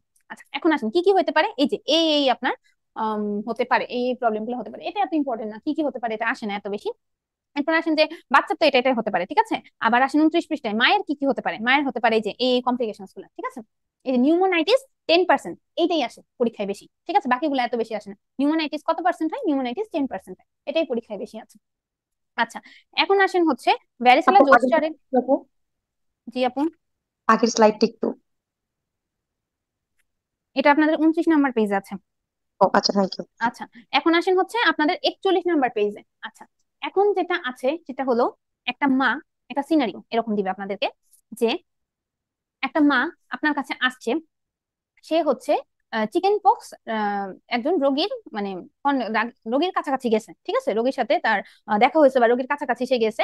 এখন দুই রকমের সিনারিও আসতে পারে, যে সে রোগীর কাছাকাছি গেছে বাট সে কন্টাজিয়াস অবস্থাতেই গেছে, ঠিক আছে, যে রোগীর যখন র্যাশ ছিল তখনই সে গেছে। আচ্ছা, যাওয়ার পরে সে হচ্ছে এখন আপনার কাছে আসছে। এখন এখানে দুই রকমের সিনারিও দেয়, যে মা আপনার কাছে আসছে, তার শরীরে কোনো র্যাশ নাই এবং তার শরীরে কোনো র্যাশ নাই, ঠিক আছে। তার মানে আমরা ধরে নিতে পারি যে হ্যাঁ, সে হচ্ছে এখনো এফেক্টেড হয়নি, অথবা তার শরীরে র্যাশ আছে, তার মানে আমরা বুঝতে পারতেছি সে এফেক্টেড হয়ে গেছে। তো র্যাশ না থাকলে আমরা কি করব, র্যাশ থাকলে আমরা কি করব, এটার জন্য খুব সহজ হচ্ছে আমার এই ছবিটা দেখেন, ঠিক আছে। এই ছবিটা আপনাদের বই নাই, ছবিগুলো 41 পৃষ্ঠার লেখাগুলো দেখেন, আমাদের ছবিগুলো দেখেন। সেটা হচ্ছে আপনার হচ্ছে যদি বলে যে এক্সপোজার হয়ে গেছে ভ্যারিসেলাতে, ঠিক আছে, কিন্তু এখন পর্যন্ত র্যাশ অ্যাপিয়ার করে নাই, তাহলে আমরা কি দিব? ওই যে বললাম ও শরীরে অ্যান্টিজেন হয়তো ঢুকে গেছে, এখন পর্যন্ত অ্যান্টিজেনটা গিয়ে ডিজিজ প্রক্রিয়া শুরু করতে পারেনি, তাহলে কি করতে হবে? আমরা অ্যান্টিজেনটার কাজ বন্ধ করার জন্য সঙ্গে সঙ্গে একটা অ্যান্টিবডি ঢুকে দিতে হবে, ওকে কাজটাকে যেন প্রতিহত করতে পারে। তাহলে আমরা কি করবো? ভ্যারিসেলা জোস্টার ইমিউনোগ্লোবুলিন দিয়ে দিব, তাই না? ইমিউনোগ্লোবুলিন দিয়ে দিব। কতদিন পর্যন্ত দিতে পারবো? 10 দিন পর্যন্ত আমরা দিতে পারবো। আচ্ছা, এখন যদি মনে করেন মাটা ইনফেকশন নিয়ে আসছে, মানে মা র্যাশ নিয়ে আসছে, তখন কি আপনি ইমিউনোগ্লোবুলিন দিতে পারবেন? অ্যান্টিজেন তো অলরেডি ওর যা কাজ করার করে ফেলছে, তাই না? তখন আর ইমিউনোগ্লোবুলিন দেয়া যাবে না, ঠিক আছে। এটা ভালো মতো মাথার মধ্যে ঢুকে রাখেন, তখন আর ইমিউনোগ্লোবুলিন দেয়া যাবে না। দেখেন আপনার সেটা একদম প্রথম লাইনে লেখা আছে, varicella zoster immunoglobulin has no therapeutic benefit once chicken pox has developed and should not therefore not to be used in a pregnant woman who have developed a chicken pox rash। যদি বলে দেয় যে rash develop করছে, তখন কিন্তু আর immunoglobulin দেওয়া যাবে না, তখন আমার ট্রিটমেন্ট দিতে হবে। ট্রিটমেন্ট কি? ভাইরাস দিয়ে ইনফেকশন হয়েছে, অ্যান্টিভাইরাল ড্রাগ দিতে হবে। অ্যান্টিভাইরাল ড্রাগ হচ্ছে অ্যাসাইক্লোভির দিতে হবে। এই যে আবার লিখছি নিচে যে এটা যার র্যাশ হয়েছে তার ক্ষেত্রে বেনিফিশিয়াল না। এটা থেকে কিন্তু কোশ্চেন আসে, অনেক অনেক কোশ্চেন আসে। আচ্ছা, তারপরে আসেন হচ্ছে আমাদের এটা শেষ, আমাদের হচ্ছে ভ্যারিসেলা জোস্টার যেটা আছে এটা কিন্তু অনেক ইম্পর্টেন্ট, মানে আমাদের হার্পিস ফ্যামিলিটা শেষ হয়ে গেল। এখন আসেন হচ্ছে আমাদের রুবেলা ভাইরাস। রুবেলা ভাইরাস যেটা আছে এটা মোটামুটি আমরা 88 নাম্বার পেজ যেটা আছে 88 নাম্বার পেজ থেকে পড়বো, খুবই ছোট করে পড়বো। রুবেলা ভাইরাস কি? বলবেন যে এটার একটা নাম হচ্ছে জার্মানস মিজলস, এটা হলো টোগা ভাইরাস। এটা ডিএনএ না আরএনএ? আরএনএ। এটা কিভাবে ছড়ায়? রেসপিরেটরি ড্রপলেটের মাধ্যমে ছড়ায়। কই গিয়ে হয়? নাক দিয়ে আমরা নিঃশ্বাস নিতেছি, তার নিঃশ্বাসের মাধ্যমে ঢুকতেছে, তাহলে এই জায়গাতে কোনো একটা বংশ বিস্তার করে নাসোফেরিংস এবং লিম্ফ নোডে। এটা সাধারণত সরি, এটা সাধারণত অ্যাডাল্টে যে ইনফেকশনটা করে সেটা সাধারণত মাইল্ড ইনফেকশন করে। এটার ইনকিউবেশন পিরিয়ড হচ্ছে 12 থেকে 23 দিন।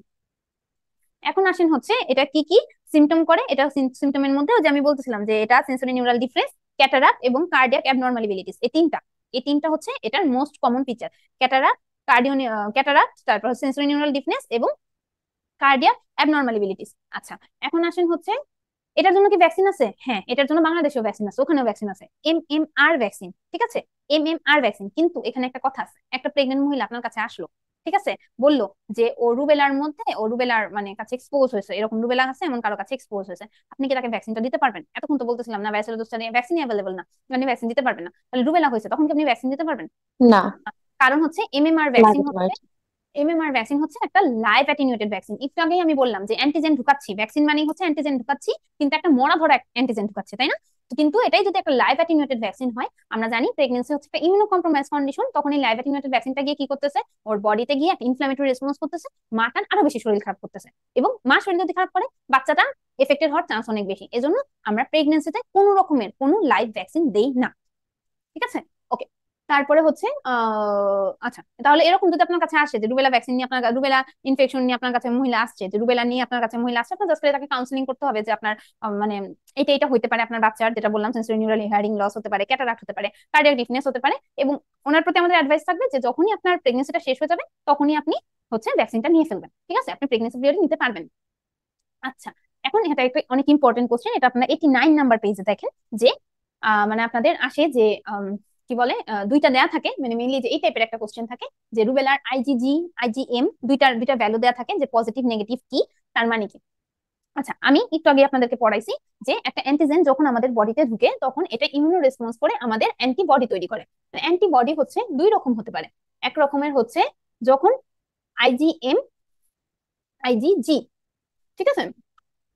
আইজিএমটা যেটা আছে সেটা বোঝায় হচ্ছে এখন এখন মানে প্রথমে তৈরি হয়, তার মানে কি প্রথমে মানে কি অ্যাকিউট ইনফেকশনের সময় তৈরি হয়, ঠিক আছে। আর আইজিজি যেটা আছে এটা একটু দেরি করে, লেটার দেন আইজিএম, একটু দেরি করে শুরু হয়, মানে এটাকে আমরা ক্রনিক ইনফেকশন বলতে পারি, ঠিক আছে।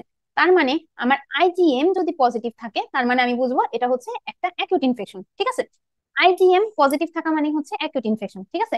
এমন হতে পারে আইজিএম ও পজিটিভ, আইজিজি ও পজিটিভ, তার মানে হচ্ছে এম পজিটিভ মানে হচ্ছে অ্যাকিউট ইনফেকশন, ঠিক আছে। আর জি পজিটিভ মানে হচ্ছে ওর বডিতে কি আছে, অ্যান্টিবডিটা প্রডিউস হয়ে গেছে ওইটার এগেনস্টে, মানে ও হচ্ছে এক ইমিউনো, আগে ওর ইনফেকশন হয়ে ও ভালো হয়ে গেছে, অথবা ওর ভ্যাকসিন নিয়েছিল, ভ্যাকসিনের কারণে ওর শরীরে ইমিউনোগ্লোবুলিন জি তৈরি হয়েছে, মানে হচ্ছে ইমিউনো, ঠিক আছে। আর যদি আমার দুইটাই নেগেটিভ থাকে, যেখানে তো পজিটিভ বললাম, এখন দুইটাই যদি আমার নেগেটিভ থাকে তার মানে কি তার বডিতে কোনো অ্যান্টিবডি নেই, তাহলে যদি অ্যান্টিজেন যদি আসে তাহলে কি ওকে বাধা দেওয়ার জন্য কেউ আছে? না, বাধা দেওয়ার জন্য কেউ নাই, একদম ফ্রুট করে ঢুকে যাবে। তার মানে কি পেশেন্টটা হলো সাসেপ্টেবল, সাসেপ্টেবল টু ইনফেকশন, মানে পেশেন্টটা নট ইমিউনো, পেশেন্টটার ইনফেকশন হওয়ার সম্ভাবনা অনেক বেশি। আচ্ছা, তাহলে এখন আমরা আসি কোশ্চেনটা দেখি একটুখানি সলভ করতে পারি নাকি, যে রুবেলা আইজিজি পজিটিভ, আপু এই যে আইজিএম পজিটিভ। হ্যাঁ শিওর আপু বলেন। আপু এই যে এই জিনিসটা একটু লাস্টের দিকে ক্লিয়ারলি বুঝি নাই। যদি হচ্ছে আইজিজি থাকে সেক্ষেত্রে আমরা ক্রনিকেরটা জানি যে তারপরে ক্রনিক মানে ইমিউনোগ্লোবুলিন আপনার দুই ভাবে, মানে আমি তো ভ্যাকসিন, আমি তো বললামই অ্যান্টিবডি আপনার দুই ভাবে তৈরি হতে পারে। এক, আপনার বডিতে কোনো রকম কোনো একটা অ্যান্টিজেন ঢুকছে, ওইটার এগেনস্টে আপনার অ্যান্টিবডি প্রডিউস হয়েছে। তো অ্যান্টিবডি তো দুই রকম হতে পারে, আইজিএম, আইজিজি। প্রথমে আইজিএম তৈরি হয়েছে, কিছুদিন যাওয়ার পরে আপনার আইজিজি তৈরি হয়েছে, তাই না? আচ্ছা, অথবা আপনি ভ্যাকসিন নিছেন, মানে আপনি একটা মরা ধরা অ্যান্টিজেন নিছেন, মরা ধরা অ্যান্টিজেন নেওয়ার পরেও আপনার অ্যান্টিবডি তৈরি হয়েছে, তাহলে সেই অ্যান্টিবডিটা কি হবে? ইমিউনোগ্লোবুলিন জি অ্যান্টিবডি তৈরি হবে, তাই না? তাহলে আমরা যদি কোনো মানে কোনো মানুষের শরীরে যদি ইমিউনোগ্লোবুলিন জি অ্যান্টিবডি পাই, তার মানে এই দুইটা কারণ হতে পারে, যে আইদার এটা ভ্যাকসিনেশন, এটা মানুষটার ইনফেকশন হয়েছিল, পাস্ট ইনফেকশন হয়েছিল, ওইটার এগেনস্টে তার অ্যান্টিবডি তৈরি হয়েছে, বা মানুষটা ভ্যাকসিনেশন নিছিল, ওইটার এগেনস্টে তার অ্যান্টিবডি তৈরি হয়েছে। বুঝা গেছে আপু? জি আপু। আচ্ছা, তো আমরা এখানে আসলো যে আইজিএম পজিটিভ, আইজিজি পজিটিভ, তাহলে আমাদের এটা কি? Acute disease, acute condition. Acute condition, very good. আমি বলছি যে এম পজিটিভ মানেই হচ্ছে এটা অ্যাকিউট কন্ডিশন। যদি ক্রনিক রুবেলা ইনফেকশন হইতো তাহলে কি হইতো বলেন তো আপুরা? ইমিউনোগ্লোবিন জি পজিটিভ। জি পজিটিভ হতো, জি এম নেগেটিভ হইতো। আচ্ছা, এখন আসেন হচ্ছে ইমিউনিটি টু রুবেলা, মানে ও ইমিউন হয়ে গেছে রুবেলার প্রতি, এটা জি হতে হলে কি হতো? খালি জি পজিটিভ হইতো। জি পজিটিভ। যদি সাসেপ্টেবল টু ইনফেকশন হইতো তাহলে কোনটা হইতো? দুইটাই নেগেটিভ। সিআরএম দুইটাই নেগেটিভ, ভেরি গুড। আচ্ছা, পাস্ট যদি রুবেলা ইনফেকশন হইতো তাহলে শুধু জি পজিটিভ। শুধু জি পজিটিভ। না, আপনাদের তো রেসপন্স খুবই ভালো, আপনারা তো মানে অনেক সহজে পড়া ধরে ফেলতে পারতেছেন। আচ্ছা, এখন হচ্ছে আমরা আসি যে আমরা প্রথমে যে পৃষ্ঠায় ছিলাম, মানে হচ্ছে আমাদের 30 নম্বর পৃষ্ঠায় আছে, 30 নম্বর পৃষ্ঠায় আবার চলে আসি, ঠিক আছে। আচ্ছা, এখন ধরেন যে আপনার ফিটোম্যাটার্নাল ট্রান্সমিশন রেট যেটা আছে সেটা আমরা পড়বো।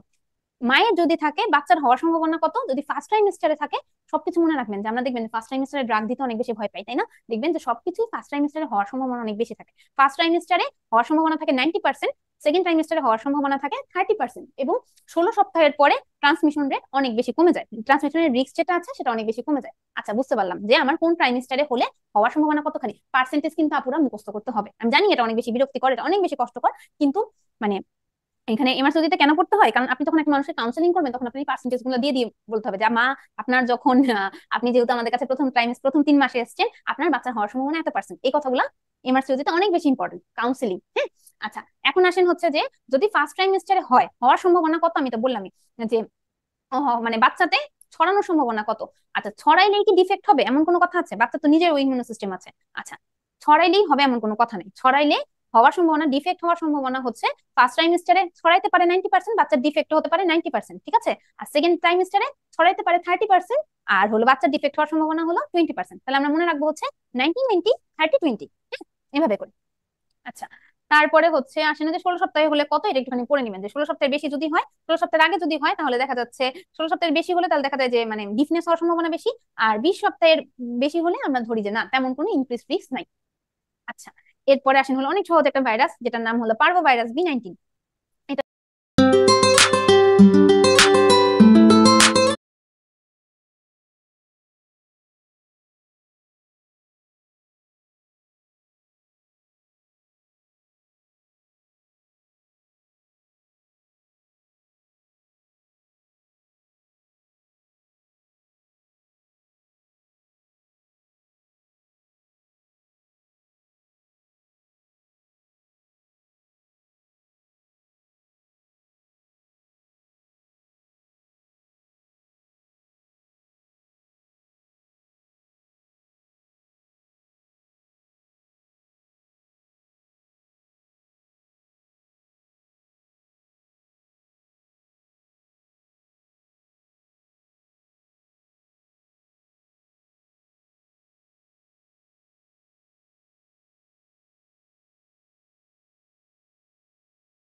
এটার নাম হচ্ছে, এটা পড়তে গেলে আমাদের অনেক মজা লাগবে কারণ এটা অনেক তাড়াতাড়ি শেষ হয়ে যাবে।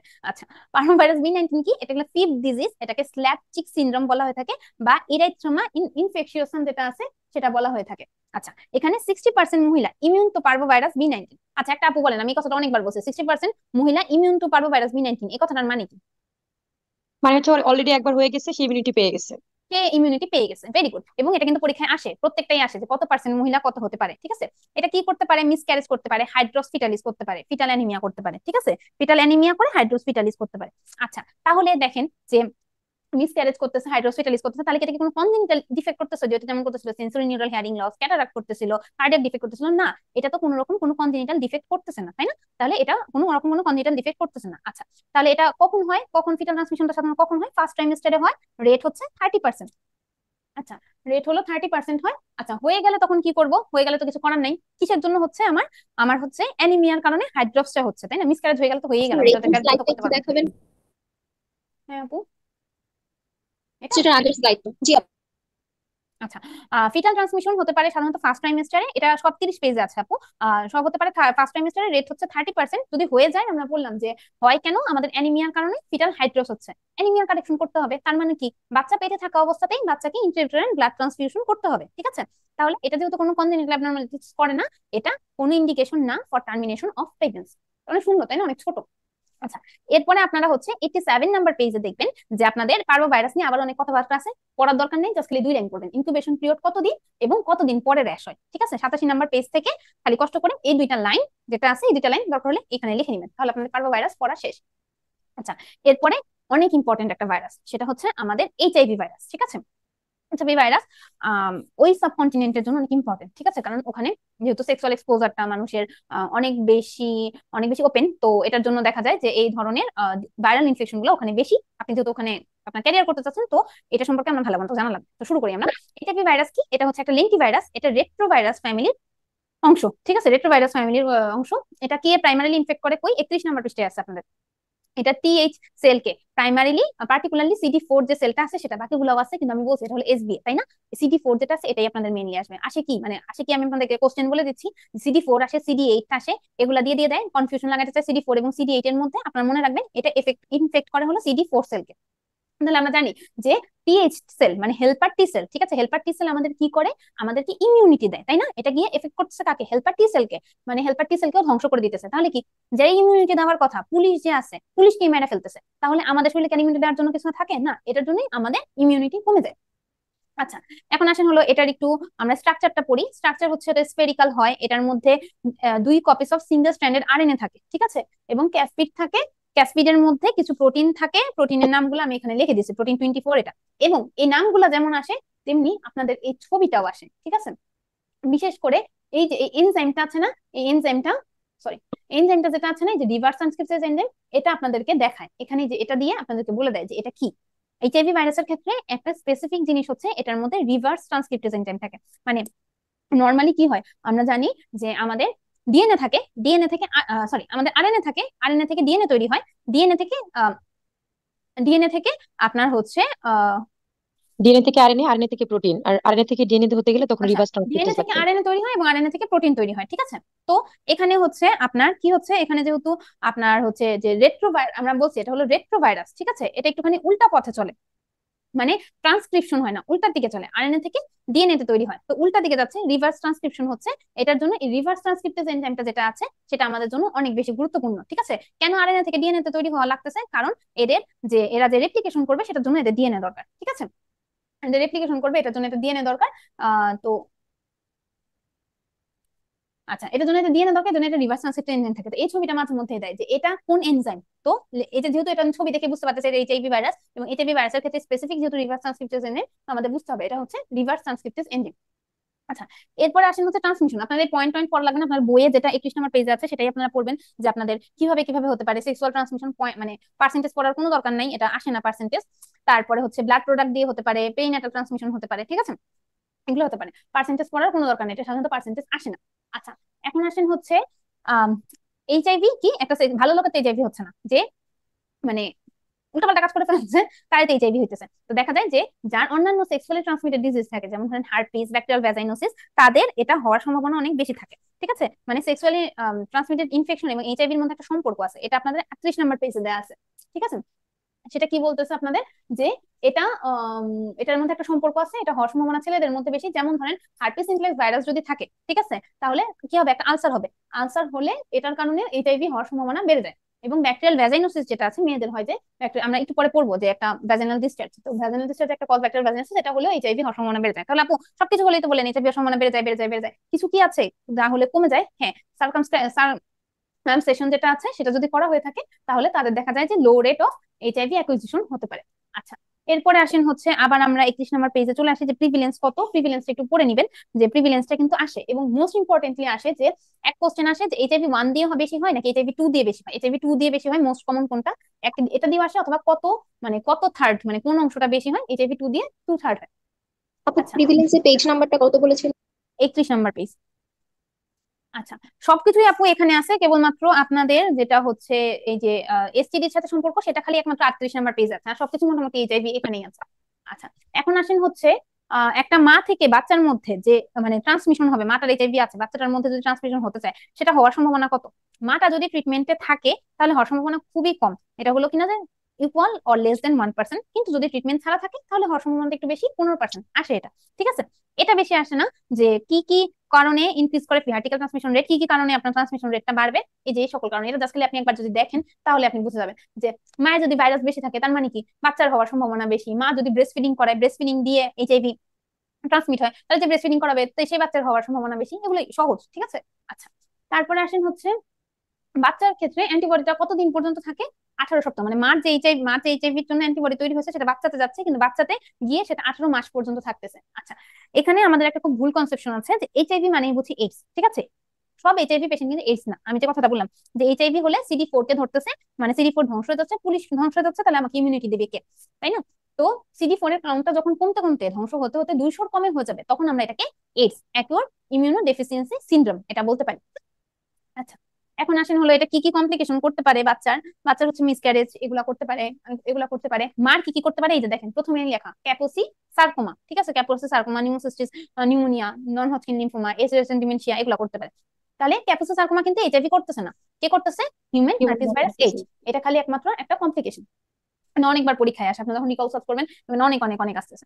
আচ্ছা, এখন আসেন, এখন একটু মাথা ঠান্ডা করে বসেন, সেটা হচ্ছে management of HIV during labour. একটা এইচআইভি আক্রান্ত মা আপনার কাছে আসছে, এখন আপনি তাকে কেমনে করে তার লেবারটা কন্ডাক্ট করবেন? তাকে সিজার করবেন, তাকে নর্মাল ডেলিভারি করবেন, কি করবেন, তাকে কোন ড্রাগ দিতে হবে, এগুলো আমরা দেখবো এখন। আচ্ছা, এখন আমরা প্রথমে জেনে নিই যে ইউকে প্রেভিলেন্স কত, সাধারণত হওয়ার সম্ভাবনা কত। 1000 জনের মধ্যে 2 জনের দেখা যায় যে এরকম হওয়ার সম্ভাবনা থাকে লাইভ বার্থের মধ্যে। আর যেটা বলছিলাম আমি, যে এটা আপনাদের 32 নাম্বার পেজে আছে, যে ইউকে প্রিভিলেন্স যেটা আছে সেটা এই যে কি points of the HIV in pregnancy, এবং এটা হলো ব্রেস্ট ফিডিং দিয়ে যেহেতু ট্রান্সমিটেড হয়, মানে বাচ্চা বের হয়ে গেল, আমি এই যে পরে পড়াবো, ডেলিভারি করা দিলাম, এটাতেই আমি ক্ষান্ত না, এরপরে আমি মাকে বলে দিব যেন ব্রেস্ট ফিডিং না করাই, কারণ ব্রেস্ট ফিডিং দিয়েও কিন্তু এইচআইভি পাস হয়। আচ্ছা, এখন আমরা কতগুলি একটু জিনিস পড়ি। সেটা হচ্ছে এলাইট কন্ট্রোলার। এই কথাটার মানে, এলাইট কন্ট্রোলার মানে হচ্ছে যে একজন এইচআইভি আক্রান্ত রোগীর সেক্সুয়াল পার্টনার, ওনার হচ্ছে উনি কোনো রকম কোনো অ্যান্টি রেট্রোভাইরাল ড্রাগ নেয় না, কিন্তু না না নেওয়ার পরও ওনার বডিতে নিজস্ব ইমিউনো রেসপন্স আছে, এটার কারণে ওনার শরীরে কোনো ডিটেক্টেবল ভাইরাল লোড নাই। ঠিক আছে, মানে আপনি ডিটেক্ট করে কোনো রকম কোনো ভাইরাল লোড পাচ্ছেন না। আচ্ছা, এইচআইভি কতখানি মানে কতখানি তীব্র, মানে কতখানি সিভিয়ার, সেটা আমরা ডিপেন্ড করি এইচআইভি ভাইরাল লোড দিয়ে। ঠিক আছে, একটু পরে আমরা বলবো যে আরএনএ ভাইরাল লোড যেটা আছে সেটা কত কত, সেটা দেখে আপনারা বুঝতে পারবেন। আচ্ছা, তো ভাইরাল লোড যেটা আছে সেটা হলো যে দেখে আমরা বুঝতে পারি। আচ্ছা, তো এটা দেখে আমরা বুঝতে পারি, তো সে যদিও তার সাথে একটা সেক্সুয়াল রিলেশনশিপ আছে, তারপরেও তার বডির ইমিউনিটির জন্য সে কোনো অ্যান্টিরেট্রোভাইরাল না ড্রাগ নিয়েও তার শরীরে কোনো রকম কোনো ভাইরাল লোড নাই। 1 নম্বর কথা ইলেকট্রন কন্ট্রোল আমরা চলে গেল। 2 নম্বর টাইপ অফ পেয়ারটি আমরা পড়বো, এটা জিরোবুডিন মনোথেরাপি, মানে মনোথেরাপি দেওয়া যায়, পলিথেরাপি দেওয়া যায়, এগুলো আমরা আস্তে আস্তে পড়বো। আচ্ছা, PLCS এই কথাটার মানে হচ্ছে plan lower segment caesarean section. Considered মানে কি, রিকমেন্ডেড মানে কি? কনসিডার্ড মানে হচ্ছে আপনি কনসিডার করতে পারেন, মানে আপনি ইচ্ছা করলে করতেও পারেন, আপনি ইচ্ছা করলে নাও করতে পারেন। ঠিক আছে, আপনি পেশেন্টের চয়েসের উপরে ছেড়ে দিবেন, যে আপনি চাইলে করতে পারেন, নাও করতে পারেন, এবং পেশেন্ট আপনাকে যেটা বলবে আপনি সেটাই করবেন। আর রিকমেন্ড মানে কি, আপনি পেশেন্টকে বলবেন, আপনি পেশেন্ট মানে ওইটা হলো আপনি পেশেন্টকে অফার দিবেন যে আপনি সিজার করতে পারেন, আপনি নর্মালি করতে পারেন, বাট সিজার করাটা আপনার জন্য ভালো, মানে সিজার সিজারও করতে পারেন, আপনি নর্মালও করতে পারেন। মানে আপনি তাকে এই কথাটা বলবেন, সিজার আপনার জন্য ভালো হবে এই কথাটা বলবেন না, কিন্তু রিকমেন্ডেড কথাটার মানে হলো আপনি রিকমেন্ড করবেন সিজারই আপনার জন্য ভালো হবে। ঠিক আছে, তো এই দুইটা কথার মধ্যে কিন্তু পার্থক্য আছে, কিন্তু আমরা বুঝতে পারছি। আচ্ছা, এখন আমরা পড়ি যে কি কি হবে যদি মা 36 সপ্তাহের আসে। প্রথমে আমাদের দেখতে হবে তার কোনো অস্ট্রিকাল কমপ্লিকেশনস আছে নাকি। এটা তো সহজ একটা কথা, যে তার যদি প্লাসেন্টা প্রিভিয়া থাকে, বাচ্চাটা যদি ট্রান্সভার্স লাই থাকে, তাহলে এইচআইভি যত খুশি তত হোক, আমি কি বাচ্চাটাকে নর্মাল ভ্যাজিনাল ডেলিভারি এলাও করতে পারবো না? আমার বাচ্চাটাকে অবশ্যই সিজারিয়ান সেকশন করতে হবে। তো আমার প্রথমে অস্ট্রিকাল কমপ্লিকেশন যেগুলো আছে সেগুলো দেখতে হবে, সেগুলো অ্যাবসেন্স নাই, এগুলো বাদ গেল। এখন আমরা দেখবো ভাইরাল লোড কত। আপু এইচআইভি ডিএনএ স্লাইডের সমস্যা, স্লাইড বোঝা যাচ্ছে না। তাই বোঝা যাচ্ছে না? আচ্ছা,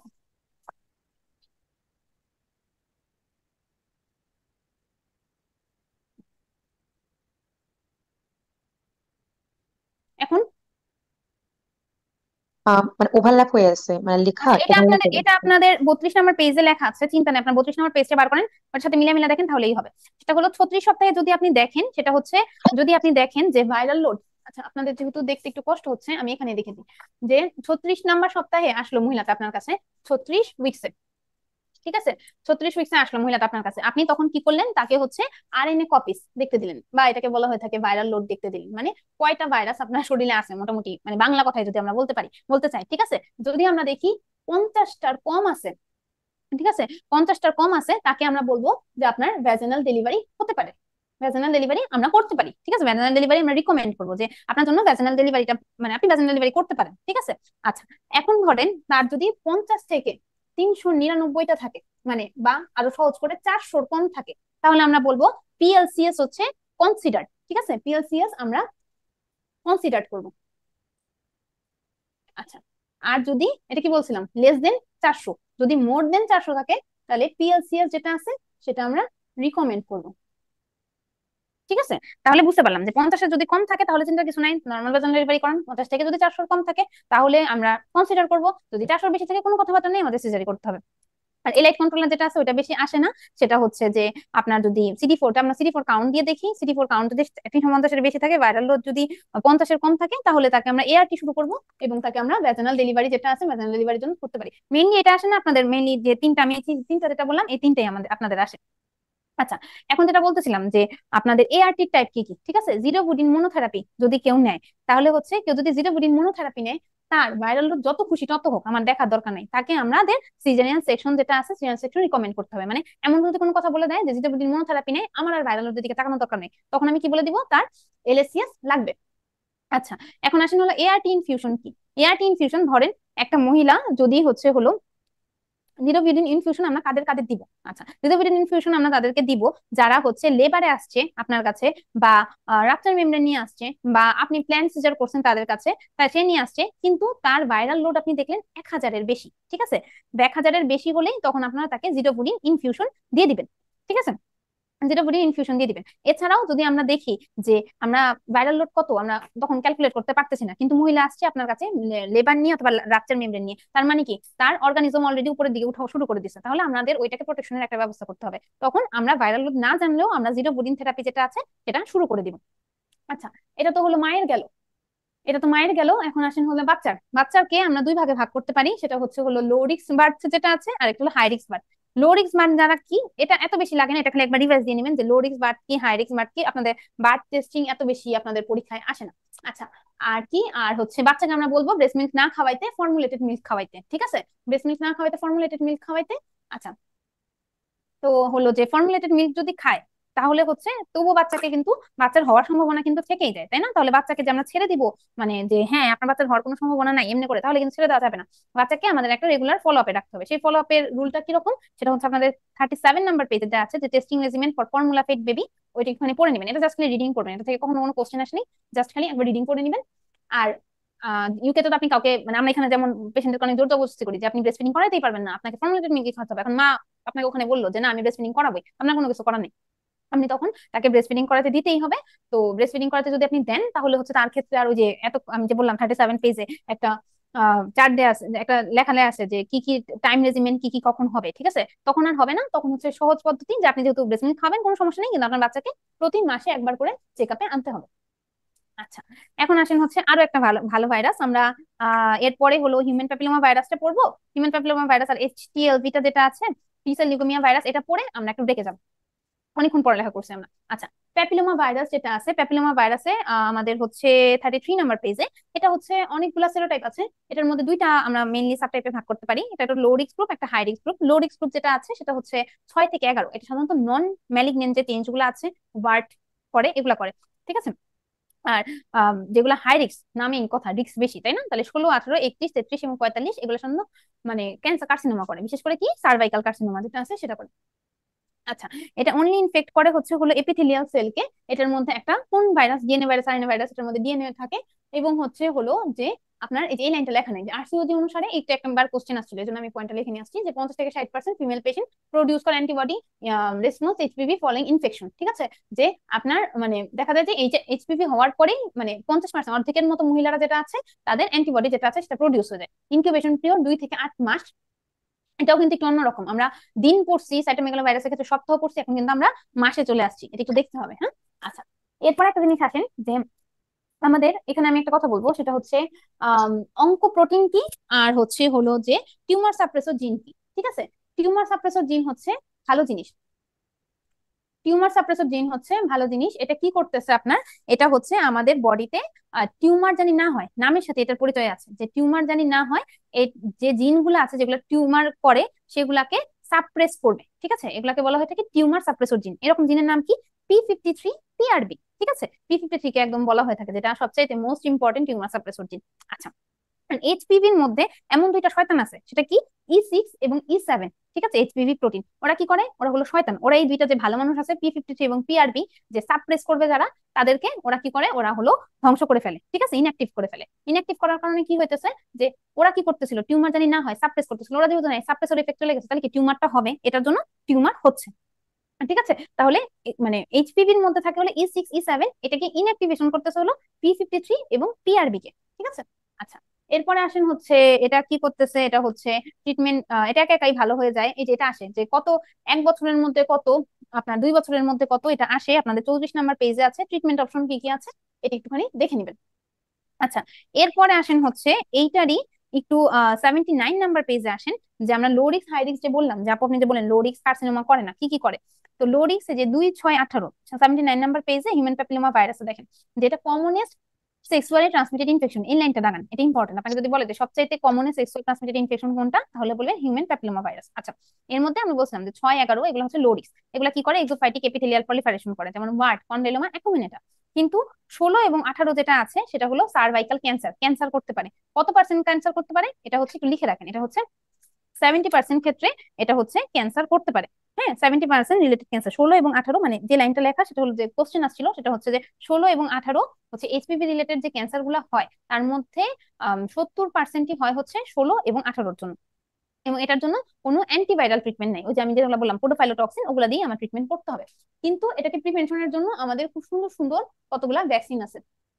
আমি বললাম যে কমন সেক্সুয়াল ট্রান্সমিটেড ডিজিজ, কোনো অ্যান্টিভাইরাল ট্রিটমেন্ট নেই। আচ্ছা, কিন্তু এটাকে প্রিভেনশনের জন্য অনেক সুন্দর একটা ভ্যাকসিন আছে, যেটা আপনারা 81 পেজে পাবেন, যেটাকে আমরা বলি হলো কিনা যে গার্ডাসিল, ঠিক আছে। বাংলাদেশে সার্ভারিক্স অ্যাভেলেবল, কিন্তু ওখানে মেইনলি গার্ডাসিল যেটা আছে, গার্ডাসিল এন্ড গার্ডাসিল 9 যেটা আছে, ওটাই ইউজ করা হয়ে থাকে।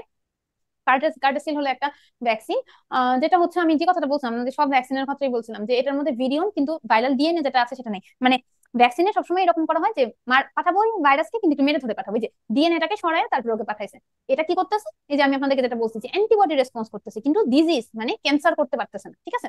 আর এখানে যদিও বলছে যে আমরা জানি না যে এটা কি সব লাইফ লং থাকে নাকি ফেডেড উইথ টাইম, কিন্তু নতুন যে গাইডলাইন আসছে ওটার মধ্যে আসছে যে এটা 5 থেকে 7 বছরের মধ্যে ফেডেড উইথ টাইম, ঠিক আছে। আচ্ছা, আর সার্ভারিক্স যেটা আছে সেটা হলো যে 16 থেকে 18 যেটা আছে সেটা করে। এরপরে আপনারা দেখেন ওই মানে ওই প্যারাটাই যদি আপনি দেখেন, তাহলে দেখবেন যে আপনার লাইভ অ্যাটেনুয়েটেড ভ্যাকসিন, কিল ভ্যাকসিন, মানে আপনার অন্যান্য কি কি ভ্যাকসিন আছে সেটা আপনাকে মনে রাখা দিতে বলছে। এত কিছু মনে রাখার দরকার নেই। আপনার কোশ্চেন আসবে হচ্ছে আপনি কি কোন কোন ভ্যাকসিন মানে প্রেগনেন্সিতে দিবেন আর কোন কোন প্রেগনেন্সিতে দিবেন না। আমি যে কথাটা বললাম যে আপনি লাইভ অ্যাটেনুয়েটেড ভ্যাকসিন আপনি প্রেগনেন্সিতে দিতে পারবেন না, আপনি মরা ধরা vaccine, killed vaccine, inactivated vaccine, এগুলো আপনারা প্রেগনেন্সিতে দিতে পারবেন, তাই না? তাহলে আমরা জাস্ট লাইভ ভ্যাকসিন যদি মনে রাখি, তাহলে এগুলাই খালি দিব না, বাকি যা যা আছে সব দিব। তাহলে আপু এটা কেমনে মনে রাখবো? এই যে এই মিনোমিক্সটা একটু খাতায় সুন্দর করে এখন ছবি তুলে রাখেন, খাতায় সুন্দর করে লিখে রাখবেন যে এই ভ্যাকসিন যেগুলো আছে এগুলো যদি আসে, এগুলো আমরা প্রেগনেন্সিতে দিব না, এটার বাইরে যে সকল ভ্যাকসিন আছে সবগুলো আমরা প্রেগনেন্সিতে দিব। আচ্ছা, এরপরে আসেন হচ্ছে আমাদের ফার্স্ট হাফের লাস্ট একদম যেটা ভাইরাস, ঠিক আছে, সেটা হচ্ছে হিউম্যান টি সেল লিউকেমিয়া ভাইরাস। এটার প্রিভ্যালেন্স ও, কত এটা? এইচপিভি যে কনজেনিটাল ইনফেকশনের একটা লাইনের স্লাইড ছিল না, ওইটা আর এর পরের যে রেড মার্ক করা স্লাইডটা, এই দুইটা কি একটু দেখাবেন আপু? আপু এটা হ্যাঁ আপু, এটা আর কনজেনিটালটা। কোনটা আপু? হ্যাঁ আপু, পেয়েছি আপু। Okay.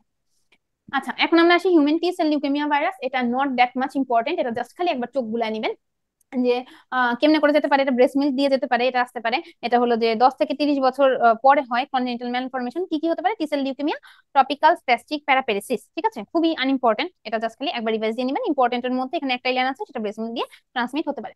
আচ্ছা, এখন হচ্ছে আমাদের 4:56 বাজে। তো আমরা 5:15 পর্যন্ত একটা ব্রেক নিই, সবাই একটু চা কফি খেয়ে আসেন। চা কফি খেয়ে এসে আমরা অনেক ইম্পর্টেন্ট একটা টপিক পড়বো, সেটা হচ্ছে হেপাটাইটিস বি, যেটা থেকে কোশ্চেন আসবে আসবে আসবেই, 100% আসবে, ঠিক আছে। এখন পর্যন্ত যা পড়াইছি, কারো কোনো রকম কোনো কনফিউশন আছে থাকলে বলতে পারেন। আচ্ছা, আমি ধরে নিচ্ছি যে আপু, এই হিউম্যান টি-সেল লিউকেমিয়া ভাইরাসটা কি বললেন? হিউম্যান লিউকেমিয়া ভাইরাস বললাম যে আপু এটা মানে এটা দ্যাট মাচ ইম্পর্টেন্ট না, এটা খুব বেশি জোর দিয়ে পড়তে হবে না, জাস্ট খালি একবার রিডিং করে রাখবেন। এটার মধ্যে একটা লাইন ইম্পর্টেন্ট, সেটা হচ্ছে যে এটা ব্রেস্ট মিল্ক দিয়ে ট্রান্সমিট হয়। ঠিক আছে। আচ্ছা, ঠিক আছে। তো সবাই একটুখানি কফি টফি খেয়ে আসেন, আমরা তারপরে খুব ইম্পর্টেন্ট একটা টপিকস আমরা একসাথে পড়া শুরু করবো।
কি আমার আপুরা একটু কেউ একজন আনমিউট হয়ে বলেন যে কথা শোনা যায় নাকি ঠিকঠাক মতো? আচ্ছা, হেপাটাইটিস কি? হেপাটাইটিস হচ্ছে আমাদের 34 নম্বর পেজ থেকে মেইনলি, সেটা হচ্ছে যে আমাদের মানে হেপাটাইটিস ভাইরাস হচ্ছে এ থেকে জি পর্যন্ত, A B C D F G, হ্যাঁ, এই পর্যন্ত ভাইরাস। এর মধ্যে খালি বি ভাইরাস যেটা আছে সেটা হচ্ছে একটা ডিএনএ ভাইরাস, আর বাকি সবকিছু হচ্ছে আরএনএ ভাইরাস। এখানে কিন্তু আপনাদেরকে সহজ জিনিস দিলাম, তাই না? বি ডিএনএ ভাইরাস, বাকি সবকিছু হচ্ছে আরএনএ ভাইরাস, এবং বি আমাদের পড়তে হয় সবচাইতে বেশি। আচ্ছা, এর মধ্যে এখন আপনারা আসেন হচ্ছে বি ভাইরাসের মধ্যে, মানে বি ভাইরাসের মধ্যে আমাদের মূলত 3টা অ্যান্টিজেন থাকে, ঠিক আছে। আচ্ছা, এখানে আমরা একটু আসি যে বি ভাইরাস যেটা আছে সেটার মধ্যে 3টা অ্যান্টিজেন থাকে, যেটা আছে সে ব্যাপারটা, সেটা হচ্ছে যে আমি একটু আগে আপনাদেরকে পড়াইলাম যে অ্যান্টিজেন, কোনো একটা অ্যান্টিজেন যখন আমার বডিতে ঢুকে, মানে অ্যান্টিজেনটা হচ্ছে আমি ধরলাম যে ইনফেকশনের মাধ্যমে বা ভ্যাকসিনেশনের মাধ্যমে যেমনি হোক না কেন আমার বডিতে ঢুকলো, তখন কি করবে? এটা ইমিউনো রেসপন্স তৈরি করে অ্যান্টিবডি তৈরি করবে, তাই না? আচ্ছা, অ্যান্টিবডি যদি তৈরি করে, তাহলে এখন অ্যান্টিবডিকে আমরা দুই ভাগে ভাগ করতে পারি, সেটা হলো কিনা যে আইজিজি, আইজিএম। তাহলে আইজিজি আইজিএম কে দুই মানে ইয়েতে ভাগ করা যায়। আইজিএম দিয়ে আমি হচ্ছে বুঝতে পারি যে এটা হচ্ছে একটা অ্যাকিউট ইনফেকশন, আর আইজিজি দিয়ে আমি বুঝতে পারি এটা হলো একটা ক্রনিক ইনফেকশন। তার মানে আমরা অ্যান্টিবডি দিয়ে এটাকে ডিফারেন্সিয়েট করতে পারতেছি যে এটা কি অ্যাকিউট ইনফেকশন নাকি একটা ক্রনিক ইনফেকশন। আচ্ছা, ফার্স্ট কথা এটা। সেকেন্ড কথা হচ্ছে একটা হেপাটাইটিস ভাইরাসের মধ্যে মূলত 3টা অ্যান্টিজেন থাকে, ঠিক আছে। একটা হেপাটাইটিস ভাইরাস মূলত 3টা অ্যান্টিজেন দিয়ে তৈরি, সেটা হলো এস অ্যান্টিজেন, সি অ্যান্টিজেন, ই অ্যান্টিজেন, ঠিক আছে। এই তিনটাকে কিভাবে লেখা হয়ে থাকে? এই তিনটাকে যদি আমরা ছোট করে বড় করে লিখি তাহলে এইচবিএস, এজি, ঠিক আছে। হেপাটাইটিস বি ভাইরাসের সারফেস অ্যান্টিজেন, এটা মানে হলো এস ফর সারফেস, ঠিক আছে। সারফেস অ্যান্টিজেন এজি, এটাও সেম, এইচবিএস সি এজি, এটা হলো কোর অ্যান্টিজেন, ঠিক আছে। আর এইচবি ই এজি, মানে সবগুলি হেপাটাইটিস ভাইরাস, মাঝখানে এদের নামের যে মানে স্পেলিং এর যে মেন ওয়ার্ডটা সেটা দেওয়া এবং লাস্টে অ্যান্টিজেন দেওয়া, ঠিক আছে। তাহলে এগুলি যখন আমাদের বডিতে ঢুকবে তখন অ্যান্টিবডি তৈরি করবে, তাই না? তাহলে এইচবিএস এজি এর এগেনস্টে আমাদের যে তৈরি করবে, অ্যান্টিবডিটা তৈরি করবে, সেটাকে আমরা কি বলতে পারি? এটাকে আমরা বলতে পারি যে অ্যান্টি মানে এইচবিএস, অ্যান্টি এইচবিএস, ঠিক আছে। অ্যান্টি এইচবিএস মানে এটার এগেনস্টে যে এইচবিএস অ্যান্টিবডিটা তৈরি হয়েছে সেটাকে আমরা বলতে পারি মানে অ্যান্টি এইচবিএস, অথবা কি লিখতে পারি, এইচবিএস অ্যান্টিবডি, ঠিক আছে। সেম আমরা এইচবিএস সি এর এগেনস্টে যেটা তৈরি হবে সেটাকে আমরা লিখতে পারি অ্যান্টি এইচবিসি বা এইচবিসি অ্যান্টিবডি। সেমনি আমরা ই এর ক্ষেত্রে লিখতে পারি অ্যান্টি এইচবিই অথবা এইচবিই অ্যান্টিবডি। আচ্ছা, এখন সেকেন্ড কথায় আসি। এটা তো বললাম ইনফেকশনের ক্ষেত্রে। যখন আমি ভ্যাকসিনেশন করি তখন কি, আমি আগেই বলছিলাম যে ভ্যাকসিনেশনের সময় পুরো একটা ভাইরাস পার্টিকেল মানে কোনো কারো শরীরে দেওয়া হয় না, কারণ কি এটা গিয়ে তখন তার শরীরে ডিজিজ তৈরি করতে পারে। আমাদের ভ্যাকসিন দেওয়ার মূল লক্ষ্য ডিজিজ তৈরি করা না, আমাদের ভ্যাকসিন দেওয়ার মূল লক্ষ্য হচ্ছে জাস্ট খালি অ্যান্টিবডিটা তৈরি করা। এটার জন্য যখন আমরা ভ্যাকসিনেশন করি তখন আমরা কি করি, খালি এই যে এই এস অ্যান্টিজেনটা আছে না, এস অ্যান্টিজেনটা আমরা মানব দেহে পুশ করি। তখন আমাদের কি হয়, এস অ্যান্টিজেনটার বিরুদ্ধে আমাদের অ্যান্টিবডি তৈরি হয়। কি অ্যান্টিবডি? এইচবিএস অ্যান্টিবডি তৈরি হয়, ঠিক আছে।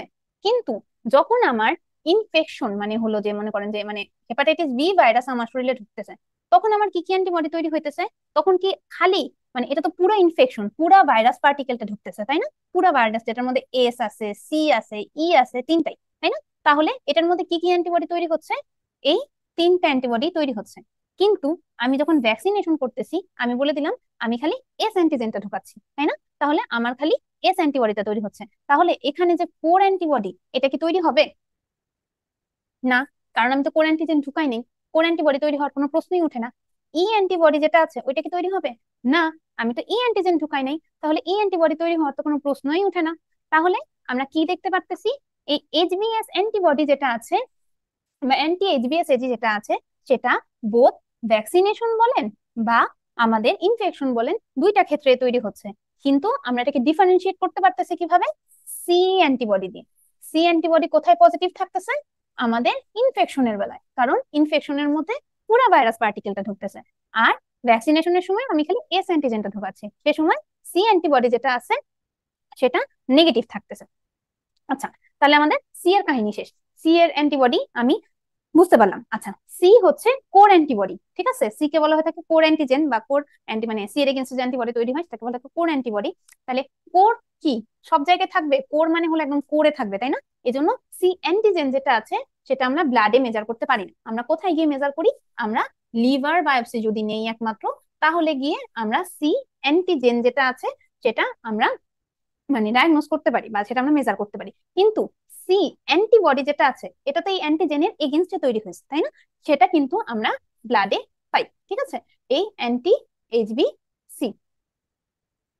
আচ্ছা, এরপরে আসেন হলো আমাদের এস পড়া শেষ, সি পড়া শেষ, এখন আসেন হচ্ছে ই। ই অ্যান্টিজেন বলতে বোঝায় ট্রান্সমিসিবিলিটি। ই অ্যান্টিজেন প্রেজেন্ট থাকা মানে হচ্ছে আমার ট্রান্সমিসিবিলিটি বেশি। ই অ্যান্টিজেন অ্যাবসেন্ট থাকা মানে হচ্ছে আমার ট্রান্সমিসিবিলিটি কম। তাহলে আমি যদি এখন উল্টা দিক থেকে চিন্তা করি যে আমার ই অ্যান্টিবডি যেটা আছে সেটা যদি আমার প্রেজেন্ট থাকে, ই অ্যান্টিবডি যদি আমার প্রেজেন্ট থাকে তার মানে কি এটা ই অ্যান্টিজেনের বিরুদ্ধে গিয়ে কাজ করবে, তাই না? তাহলে ই অ্যান্টিবডি যদি আমার বেশি থাকে তাহলে আমার ট্রান্সমিশন হওয়ার সম্ভাবনা হচ্ছে কম আর হচ্ছে মানে পজিটিভ থাকে। আর ই অ্যান্টিবডি যদি আছে সেটা যদি পজিটিভ থাকে তাহলে হচ্ছে আমার ট্রান্সমিশন হওয়ার সম্ভাবনা কি, ই অ্যান্টিবডি যদি নেগেটিভ থাকে তাহলে আমার ট্রান্সমিশন হওয়ার সম্ভাবনা কি বেশি, ঠিক আছে। তাহলে ই অ্যান্টিজেন মানে সবসময় ভাইস ভার্সা, অ্যান্টিজেন যদি বেশি থাকে তাহলে ট্রান্সমিশন হওয়ার সম্ভাবনা বেশি। আর ই অ্যান্টিজেন মানে একটা বাবু, একটা মা আপনার কাছে আসলো যে আপনাকে বললো যে আমার বাচ্চার ট্রান্সমিশন হওয়ার ঝুঁকি কতখানি, হ্যাঁ আমার হেপাটাইটিস বি আছে, আপনি ডায়াগনোস করলেন হেপাটাইটিস বি আছে। আচ্ছা, তখন আপনি তাকে ই অ্যান্টিজেনটা করতে দিবেন। যদি ই অ্যান্টিজেন পজিটিভ থাকে তার মানে হচ্ছে তার ট্রান্সমিশন করার ক্ষমতা বেশি। আচ্ছা, আবার তাকে অ্যান্টিবডিও করতে দিতে পারেন। যদি ই অ্যান্টিবডি বেশি থাকে তাহলে অ্যান্টিবডি বেশি, অ্যান্টিজেন কাজ করতে পারতেছে না, তাহলে তার ট্রান্সমিশন হওয়ার সম্ভাবনা কম। আর ই অ্যান্টিবডি কম থাকার মানে কি অ্যান্টিজেন বেশি কাজ করতে পারতেছে, তাহলে এটা তার হওয়ার সম্ভাবনা বেশি। আচ্ছা, আরেকটা জিনিস আমরা পড়ে নিই, সেটা হচ্ছে আমি এখানে বললাম যে আমরা অ্যান্টিবডি দেখে বুঝতে পারি এটা অ্যাকিউট নাকি ক্রনিক ইনফেকশন। আরেকটা মজার জিনিসও আছে, আমরা এখানে অ্যান্টিজেন দেখেও বুঝতে পারি যে এটা অ্যাকিউট নাকি chronic infection. HBS AG positive থাকা মানে হচ্ছে ইনফেকশন, সেটা যদি 6 মাস মধ্যে থাকে তাহলে হচ্ছে এটাকে বলা হয়ে থাকে অ্যাকিউট ইনফেকশন। ধরেন এখন আপনার কাছে একটা পেশেন্ট আসলো, এখন আপনি ফার্স্ট ডায়াগনোসিস করলেন, তাহলে আপনি তাকে বলবেন যে এটা ফার্স্ট তার অ্যাকিউট ইনফেকশন। কিন্তু এটা যদি আজ থেকে 6 মাস পরেও, মোর দেন 6 মাস ধরেও যদি থাকে, তাহলে এটা হচ্ছে ক্রনিক ইনফেকশন। আচ্ছা, আর হলো অ্যান্টি এইচবিএস এজি যেটা আছে, আমি বললাম যেটা অ্যান্টি এইচবিএস এজি হলো 2 রকম হতে পারে। একটা হলো আপনার হলো অ্যান্টি এইচবিএস অ্যান্টিবডি কোনখানে কোনখানে কোনখানে পজিটিভ থাকতেছে, আপনার ভ্যাকসিনেশনের বেলায় পজিটিভ থাকতেছে, আবার এখানে এসে আপনার ইনফেকশনের বেলায় পজিটিভ থাকতেছে। তাহলে HBS AG HBS antibody present থাকা মানে হচ্ছে এক পাস্ট ইনফেকশন বা ভ্যাকসিনেশন। তাহলে আপু এই দুইটার মধ্যে আমরা ডিফারেন্সিয়েট করব কিভাবে? ডিফারেন্সিয়েট করব আমরা কোর অ্যান্টিবডি দিয়ে। ঠিক আছে, কোর অ্যান্টিবডি আমরা দেখতে পারলাম যে পজিটিভ থাকে আমার ইনফেকশনের বেলায়, কিন্তু আমার ইয়ের বেলায় কি বলে ভ্যাকসিনেশনের বেলায় যেহেতু খালি সারফেস অ্যান্টিজেনই ঢুকানো হয়ে থাকে, কোর অ্যান্টিবডি যেটা আছে সেটা পজিটিভ থাকে না, এটা নেগেটিভ থাকে। তাহলে কোর অ্যান্টিবডি দিয়ে আমি বুঝতে পারি যদি পজিটিভ থাকে তাহলে এটা ইনফেকশন, যদি নেগেটিভ থাকে তাহলে এটা ভ্যাকসিনেশন। তাহলে আপু অ্যান্টিবডিটা দেখলাম, অ্যান্টিজেনটা কি দেখা যাবে না? কোর অ্যান্টিজেন ব্লাডে পাওয়া যায় না, এটা কেবলমাত্র কোর মানে লিভার বায়োপসিতে পাওয়া যাবে।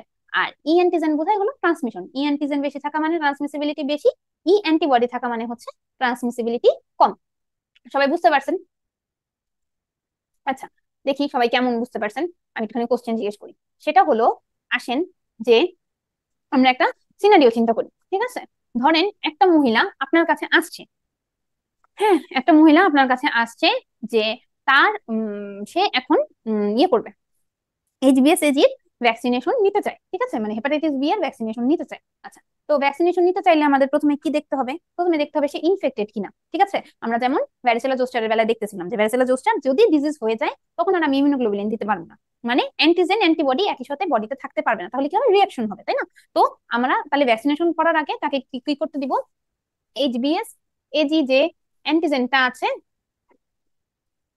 অ্যান্টি অ্যান্টি এইচবিএস এজি যে অ্যান্টিজেনটা, অ্যান্টি এইচবিএস এজি যেটা আছে সেটা আমি তাকে করতে দিলাম, বা এটাকে আমরা আরো সহজ করে বলতে পারি এইচবিএস অ্যান্টিবডি যেটা আছে সেটা আমি করতে দিলাম যে আগের থেকেই তার কোনো ইনফেকশন আছে নাকি, তা সে হচ্ছে হলো কিনা যে ইমিউন নাকি, এটা দেখার জন্য। তো আমরা দেখলাম যে, আচ্ছা আরো সহজ করে বলি আমি,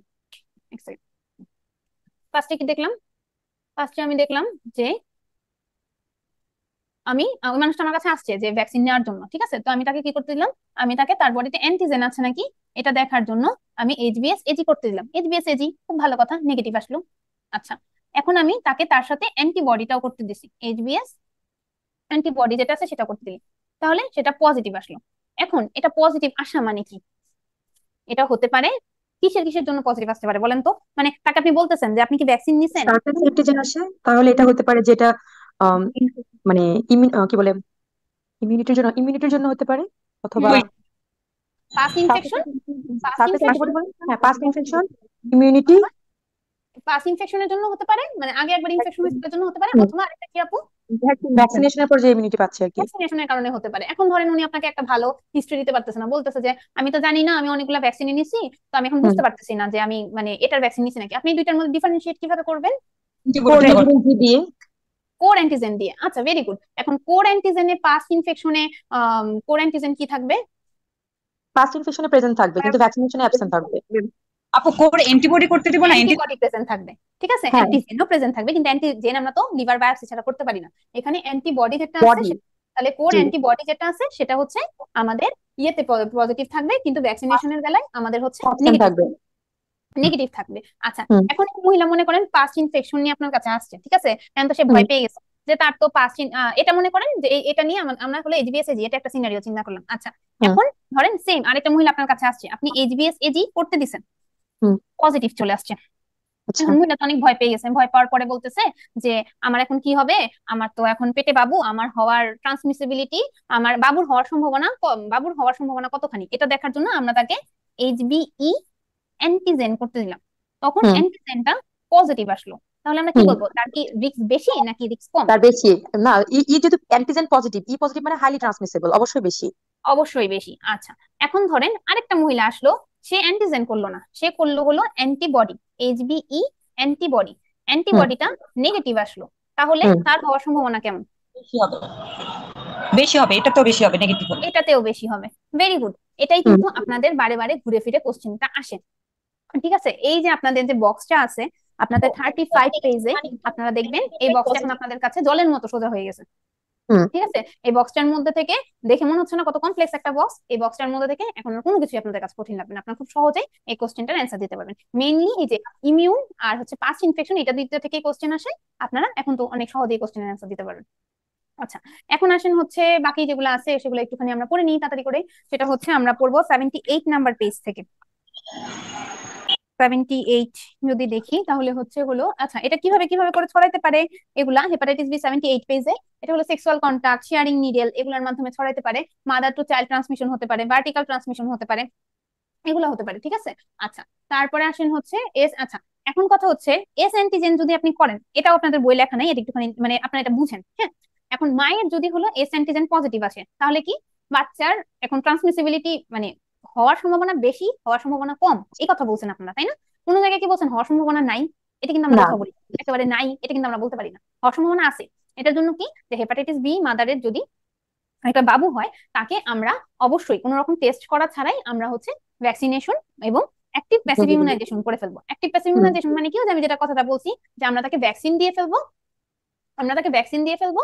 ভ্যাকসিনটা কি হবে, ভ্যাকসিনটা তার বডিতে কাজ করবে, ইমিউনো অ্যান্টিজেন ঢুকাইলাম, ইমিউনো রেসপন্সের মাধ্যমে অ্যান্টিবডি তৈরি করবে, মানে এটা একটা লং টার্ম প্রোটেকশন দিবে। কিন্তু এটা একটা টাইম কনজিউমিং প্রসেস। তো ওই টাইম কনজিউমের মধ্যে বাচ্চাটা তো ব্রেস্ট মিল্ক খাবে, তাই না? মার হুম কন্ট্যাক্টে থাকবে, তো এই সময় তো বাচ্চাটার একটা প্রোটেকশনের দরকার। সেই সময় প্রোটেকশনের জন্য আমরা তাকে কি দিয়ে দিব, ইমিউনোগ্লোবুলিন জি, মানে সরাসরি অ্যান্টিবডি আমরা ঢুকাই দিতেছি তার বডিতে। ঠিক আছে, যাতে এটা করতে পারে। এটাকে আমরা বলি অ্যাক্টিভ প্যাসিভ ইমিউনাইজেশন। ঠিক আছে, অ্যাক্টিভ প্যাসিভ ইমিউনাইজেশন। এই যে এই ভ্যাকসিন আর ইমিউনোগ্লোবুলিন দুইটা কি একই হাতে দিবেন বাবুর? না, না, অপোজিট অপোজিট।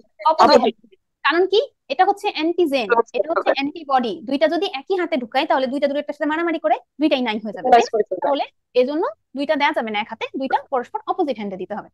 আচ্ছা, এখন আসেন, এখন আমরা মানে তিনজনকে নিয়ে চিন্তা করতেছিলাম, একটা হচ্ছে মাকে নিয়ে চিন্তা করতেছিলাম, বাচ্চাকে নিয়ে চিন্তা করতেছিলাম। এখন আপনাকে নিয়েও চিন্তা করতে হবে, কারণ কি, হেপাটাইটিস বি আমরা বললাম যে নিডল প্রিক, ব্লাড ট্রান্সমিট মানে ব্লাডের মাধ্যমে ছড়ায়, তাই না? তো আপনি যখন একটা হেপাটাইটিস বি মাদারের সিজারিয়ান সেকশন বা কোনো ওটি করতে যাবেন, তখন আপনার হওয়ার সম্ভাবনা অনেক বেশি থাকবে, তাই না?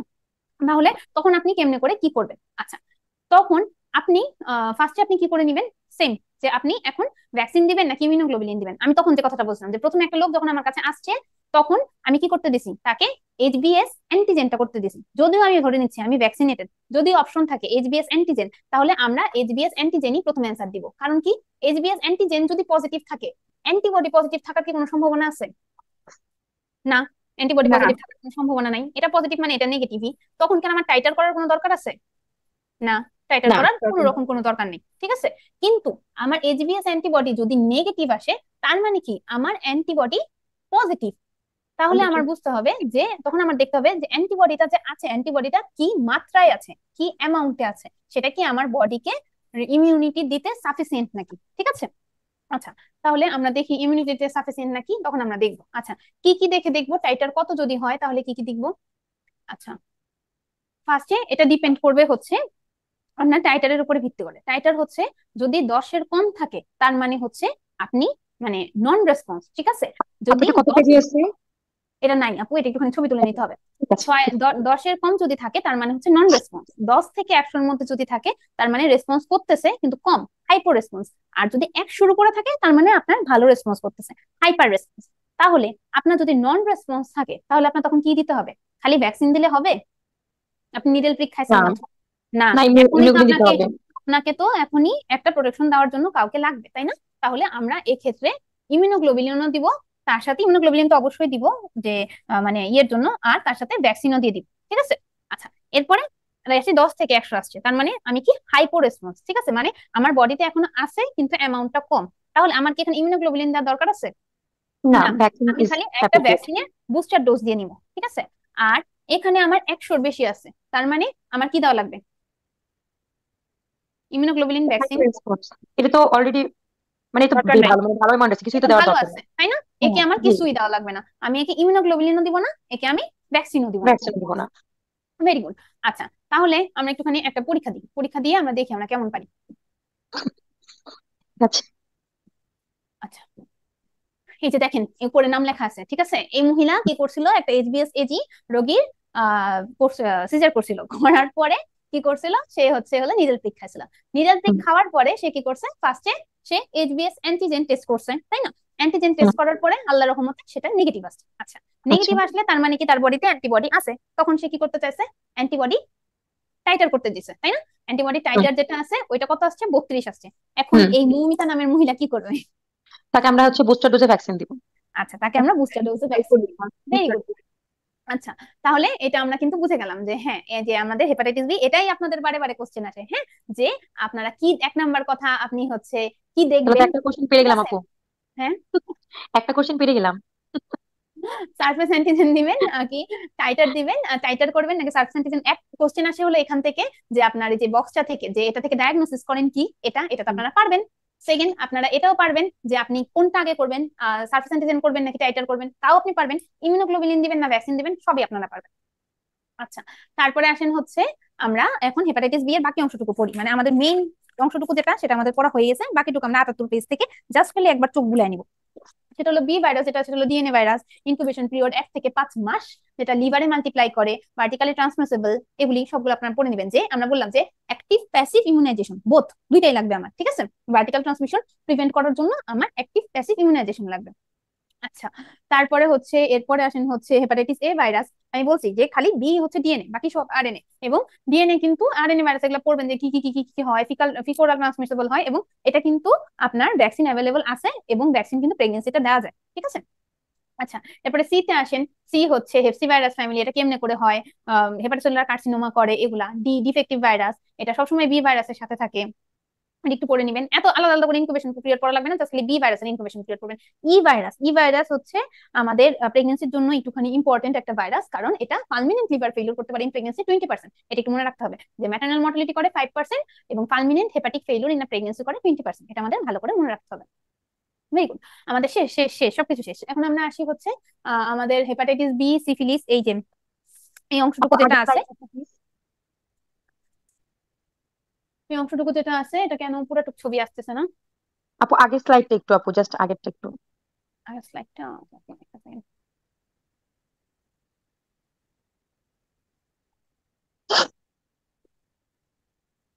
এটা না আপু, এর আগেরটা, হ্যাঁ হ্যাঁ হ্যাঁ, থ্যাংক ইউ থ্যাংক ইউ।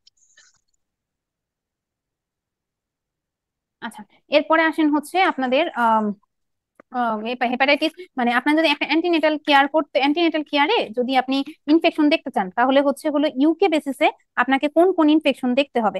এটা আপনার এই যে এই 4টে ইনফেকশন যেটা আছে, এটা আপনার দেখতে হবে। এটা কত নাম্বার পেজে আছে, 74 মেবি।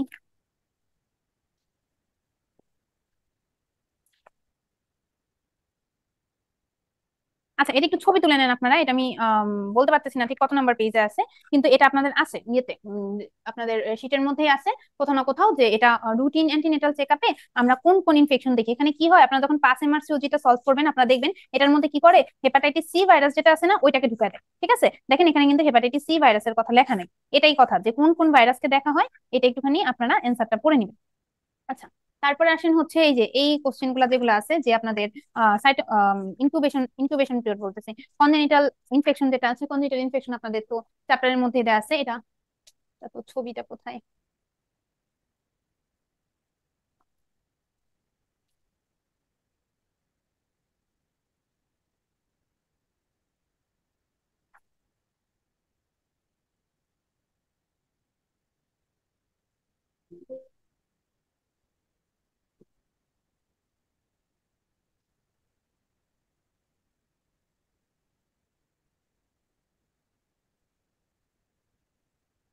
ওকে, ওকে। তো হেপাটাইটিস সিফিলিস যেটা আছে, এটা হলো আপনারা পড়ে নেবেন, যে এটা দেখবেন যে আপনাদের শীটের মধ্যে দেওয়া আছে।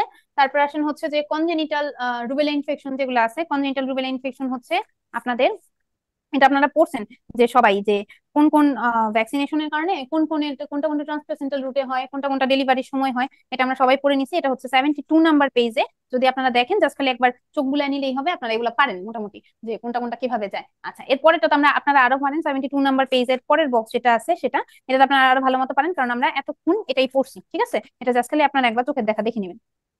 আচ্ছা, তারপরে আসেন হচ্ছে আমাদের ইনফ্লুয়েঞ্জা ভাইরাস। ইনফ্লুয়েঞ্জা ভাইরাস যদি আমরা পড়তে চাই, ইনফ্লুয়েঞ্জা ভাইরাস আছে হলো আমাদের 82 নাম্বার পৃষ্ঠায়। আচ্ছা, এখান থেকে আমরা খুবই ছোট ছোট করে পড়বো। ফার্স্টে এই প্যারাটার মধ্যে আসে ইনফ্লুয়েঞ্জা ভাইরাস, এখান থেকে পড়বো আরএনএ ভাইরাস, এটা কোন ফ্যামিলির, ঠিক আছে, এটা আমরা ফ্যামিলিটা পড়ে নিব। তারপরে আসেন হচ্ছে দ্য রিক্স, এটা হচ্ছে এরপরে চলে আসেন যে 83 নাম্বার পৃষ্ঠার যে ইনফ্লুয়েঞ্জা এবং প্রেগনেন্সি যেটা আছে সেটার মধ্যে 3 নাম্বার পয়েন্ট দেখেন যে দ্য রিস্ক হলো হাইয়েস্ট কখন থাকে সেটা। তারপরে হচ্ছে এই ভাইরাসটা যে টেরাটোজেনিক না, একদম লাস্ট পয়েন্ট যেটা আছে যে ভাইরাসটা টেরাটোজেনিক না সেটা, এবং হচ্ছে যে প্রেগনেন্ট ওমেন যারা ক্লোজ কন্ট্যাক্টে থাকে তাদেরকে অ্যান্টিভাইরাল প্রোফাইলেক্সিস থাকবে। এটা হচ্ছে 84 নাম্বার পেজে আসেন, দেখেন আবার লেখা আছে যে human influenza virus in pregnancy, এটার মধ্যে যারা ক্লোজ ইন কন্ট্যাক্টে থাকবে তাদেরকে আমরা ভ্যাকসিন অ্যান্টিভাইরাল প্রোফাইলেক্সিস দিয়ে দিব। এটা হচ্ছে এক ধরনের। আর তারপরে চলে আসেন যে অ্যান্টিভাইরাল প্রোফিলাক্সিস কেমনে দিব, ভ্যাকসিন দিয়ে দিব, তাই না? এটা হচ্ছে 85 নাম্বার পেজ, ইনফ্লুয়েঞ্জা ভ্যাকসিনে চলে আসেন, যেটা একটা লাইভ ভ্যাকসিন বা ইনঅ্যাক্টিভেটেড ভ্যাকসিন। এটা হচ্ছে এগ থেকে তৈরি করা হয়ে থাকে। তো আপনাকে এই কোশ্চেনটা আছে, অ্যান্টিজেনিক শিফট এবং ড্রিপ কোন ভাইরাস বলে, ইনফ্লুয়েঞ্জা ভাইরাসে হয়। এছাড়াও হচ্ছে আপনার vaccination does not produce or vaccination does not protect against all strain, মানে ইনফ্লুয়েঞ্জার অনেকগুলো স্ট্রেন আছে, সবগুলো স্ট্রেনের এগেইনস্টে আমাদের প্রোটেকশন দেয় না। আচ্ছা, এটা আমাদের সবকিছু ইনফ্লুয়েঞ্জা ভ্যাকসিনের আন্ডারে যেগুলো আছে সেগুলোতে আছে। এরপরে কন্ট্রাইন্ডিকেশন হচ্ছে 86 নাম্বার পৃষ্ঠায় চলে আসেন। কন্ট্রাইন্ডিকেশন কাদের কাদের ক্ষেত্রে আমরা দিব না, যাদের আগে অ্যানাফিলাক্টিক রিঅ্যাকশন হয়েছে, এটা ডিম থেকে তৈরি হইতেছে, যাদের ডিমে অ্যালার্জি আছে তাদেরকে আমরা দিব না, জাস্ট খালি একবার দেখে রাখা, ঠিক আছে।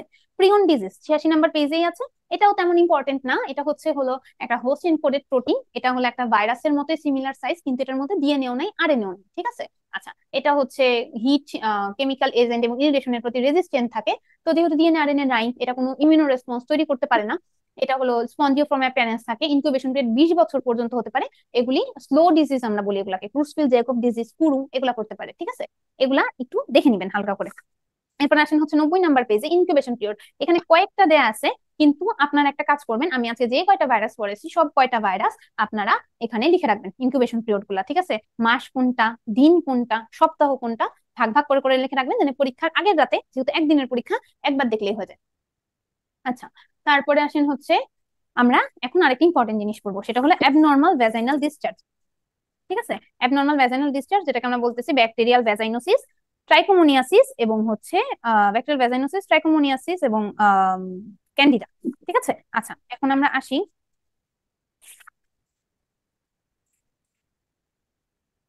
পেজ নাম্বার কত আপু?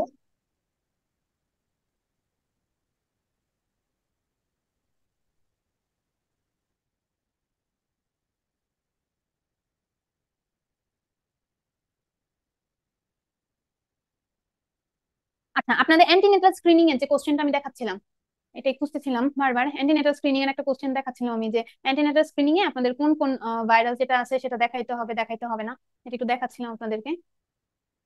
তো তখন আমি পেজ নাম্বারটা বলতে পারি নাই, পেজ নাম্বারটা হচ্ছে 95, এই যে এটা, এটা আপনারা একটুখানি দেখে নিবেন যে ব্যাকটেরিয়াল আপনাদের কোন কোন ইনফেকশিয়াস ডিজিজ আপনাদের প্রেগনেন্সির সময় আপনাদের ক্যারি অন করতে হবে। আচ্ছা, এরপর আসেন হচ্ছে আমাদের ব্যাকটেরিয়াল ভ্যাজাইনোসিস, মানে হচ্ছে আমাদের অ্যাবনর্মাল ভ্যাজাইনাল ডিসচার্জ।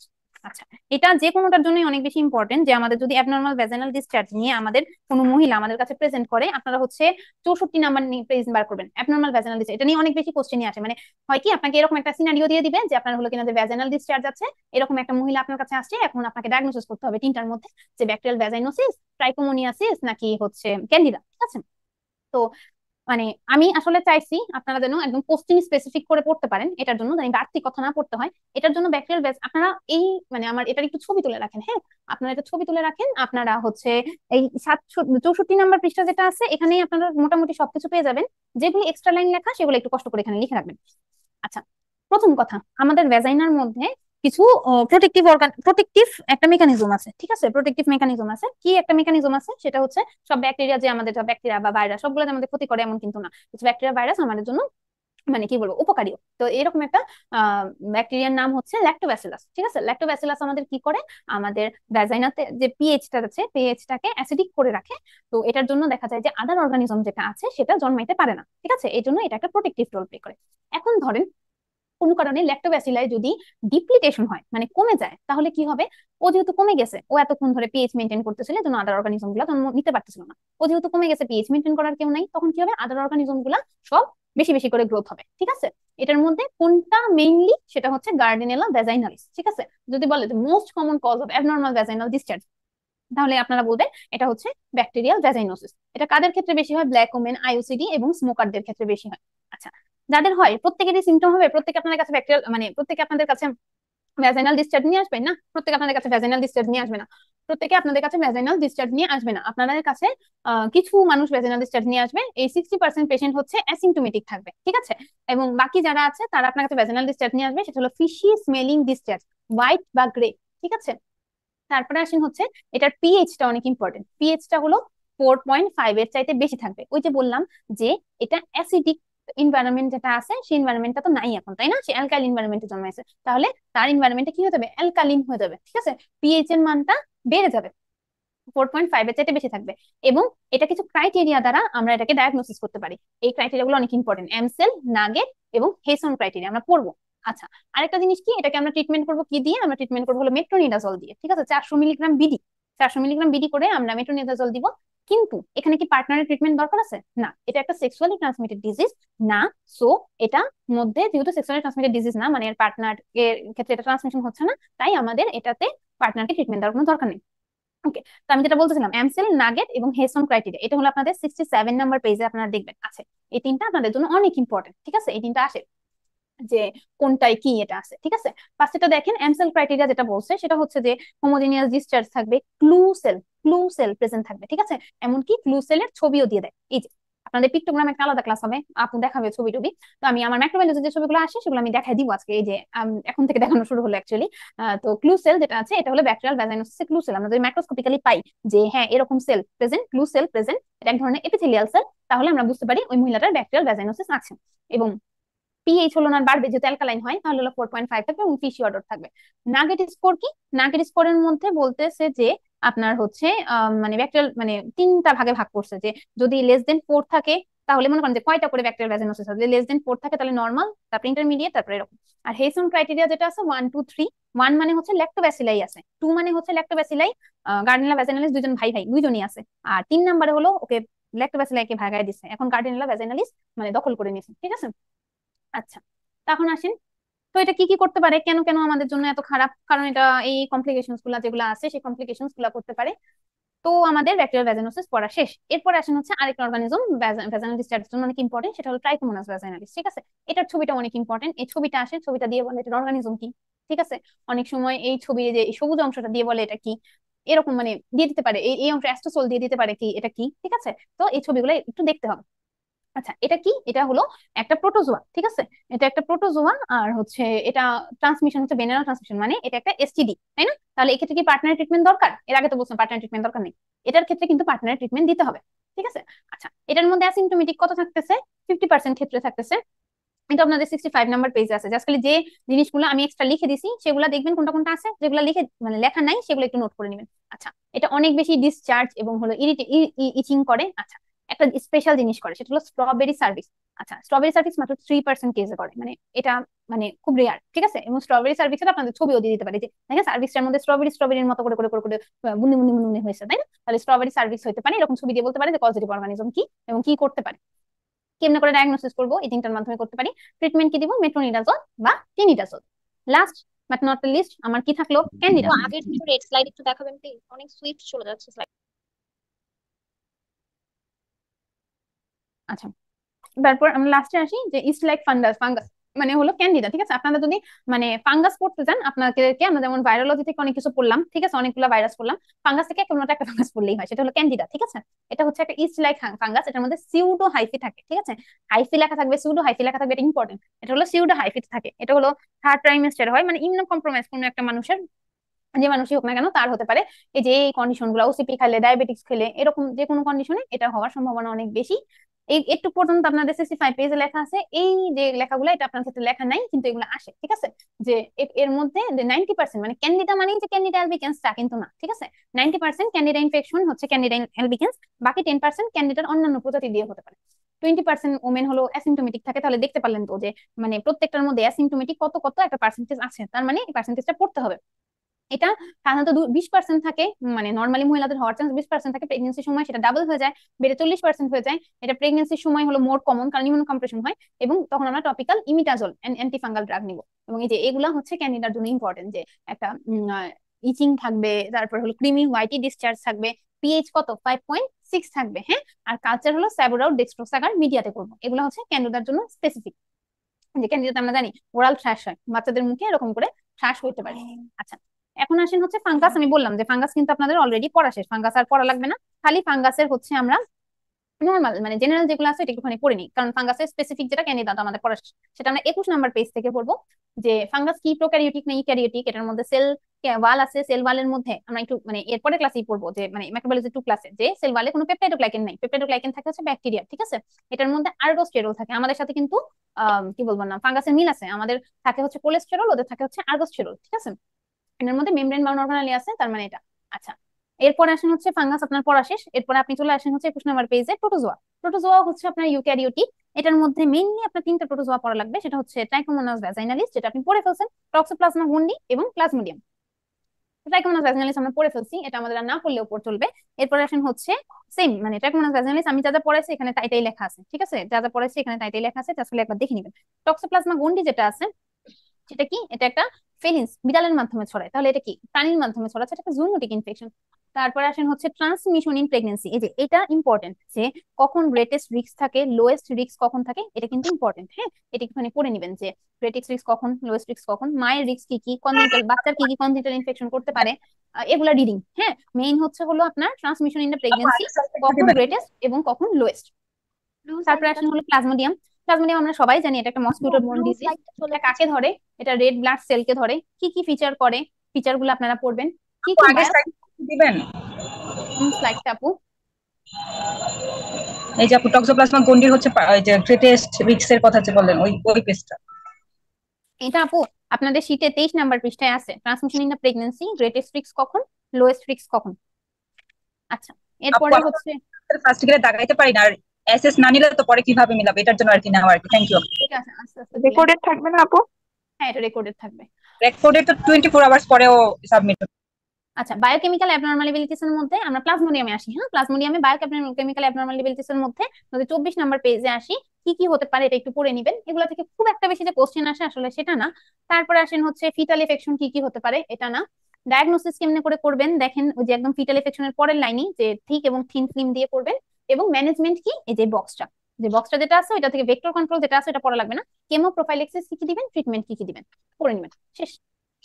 আচ্ছা, এখন আসেন হচ্ছে আমি এটা একটা জিনিস দেখতেছিলাম, যে ম্যাকুলা প্যাপুলার র্যাশ, হ্যাঁ। আমার সামহাও উপরের যে লেখাগুলো আছে ওগুলো আসতেছে না, যে ম্যাকুলা প্যাপুলার র্যাশ ফর্মিং ভাইরাস যেগুলো আছে, আপনাদেরকে যদি নাম বলে দেয়, যে আপনারা যেন অন্তত পক্ষে মানে ইয়ে করতে পারেন, এটা নাই বইয়ে, আপনাদের শীটে নাই, যে ম্যাকুলা প্যাপুলার র্যাশ ক্রিয়েটিং ভাইরাস যেগুলো আছে সেগুলোর নাম আমি একসাথে লিখে নিয়ে আসছি এগুলার জন্য। তারপরে এটা হচ্ছে জিনসাস চেইন, আমরা কাদের কাদের ক্ষেত্রে করি, এটাও নাই, এটা একটু লিখে নিতে পারেন। আর হচ্ছে এটা হলো জায়ান্ট সেল ফর্মিং ভাইরাস যেগুলো আছে সেগুলা আপনারা কি কি আছে এটা একটা লিখে নিতে পারেন। এগুলো একটা পেজে লিখে আপনারা কোন একটা জায়গায় এই 3টা জিনিস লাগায় রাখতে পারেন। আপু আগের 2টা পেজ একটু দেন তো, তোলা হয় নাই আগের 2টা। বলা হয় নাই, আচ্ছা ঠিক আছে।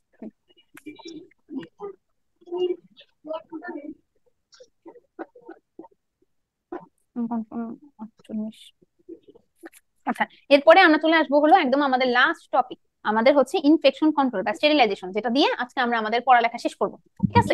এটা খুব একটা বেশি ইম্পর্টেন্ট না, এটার মধ্যে আমি যে লাইনগুলা বোল কালে দিয়ে দিয়ে লিখে রাখছি সেগুলো জাস্ট একটু স্ক্রিনশট তুলে রাখেন, সেগুলো দাগায় দাগায় পড়বেন, তাহলে আপনাদের হবে। ড্রাই হিট কি, তারপরে ময়েস্ট হিটের মধ্যে অটোক্লেভের কত প্রেসার কত কি, এগুলো একটুখানি পড়ে নেবেন। আচ্ছা, বয়েলিং এ স্পোর কিল্ড হয় না এটা।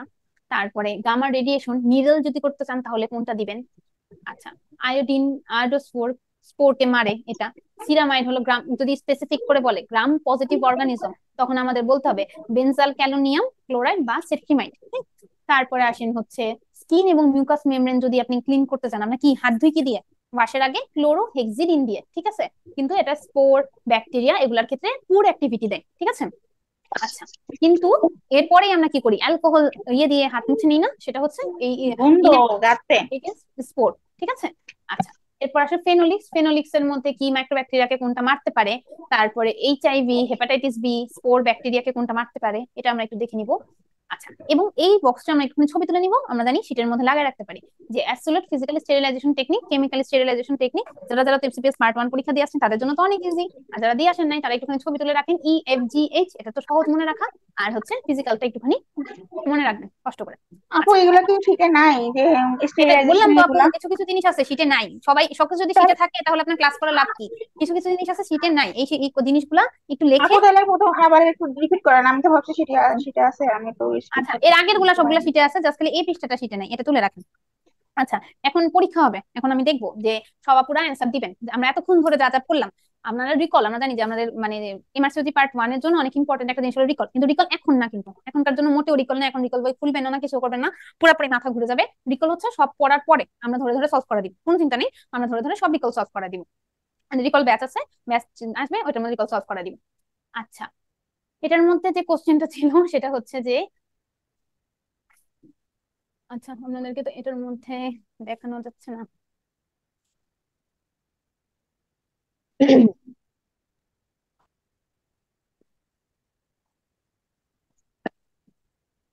আচ্ছা, আমি কোশ্চেন বলি, আমার কোশ্চেন মুখস্থ আছে, হ্যাঁ, আমি আপনাদেরকে কোশ্চেন বলি। সেটা হচ্ছে যে আপনার কোন অর্গানি কোন অর্গানিজম প্রোটেক্টিভ রোল প্লে করে for maintaining of vaginal Flora? Lactobacillus. Lactobacillus.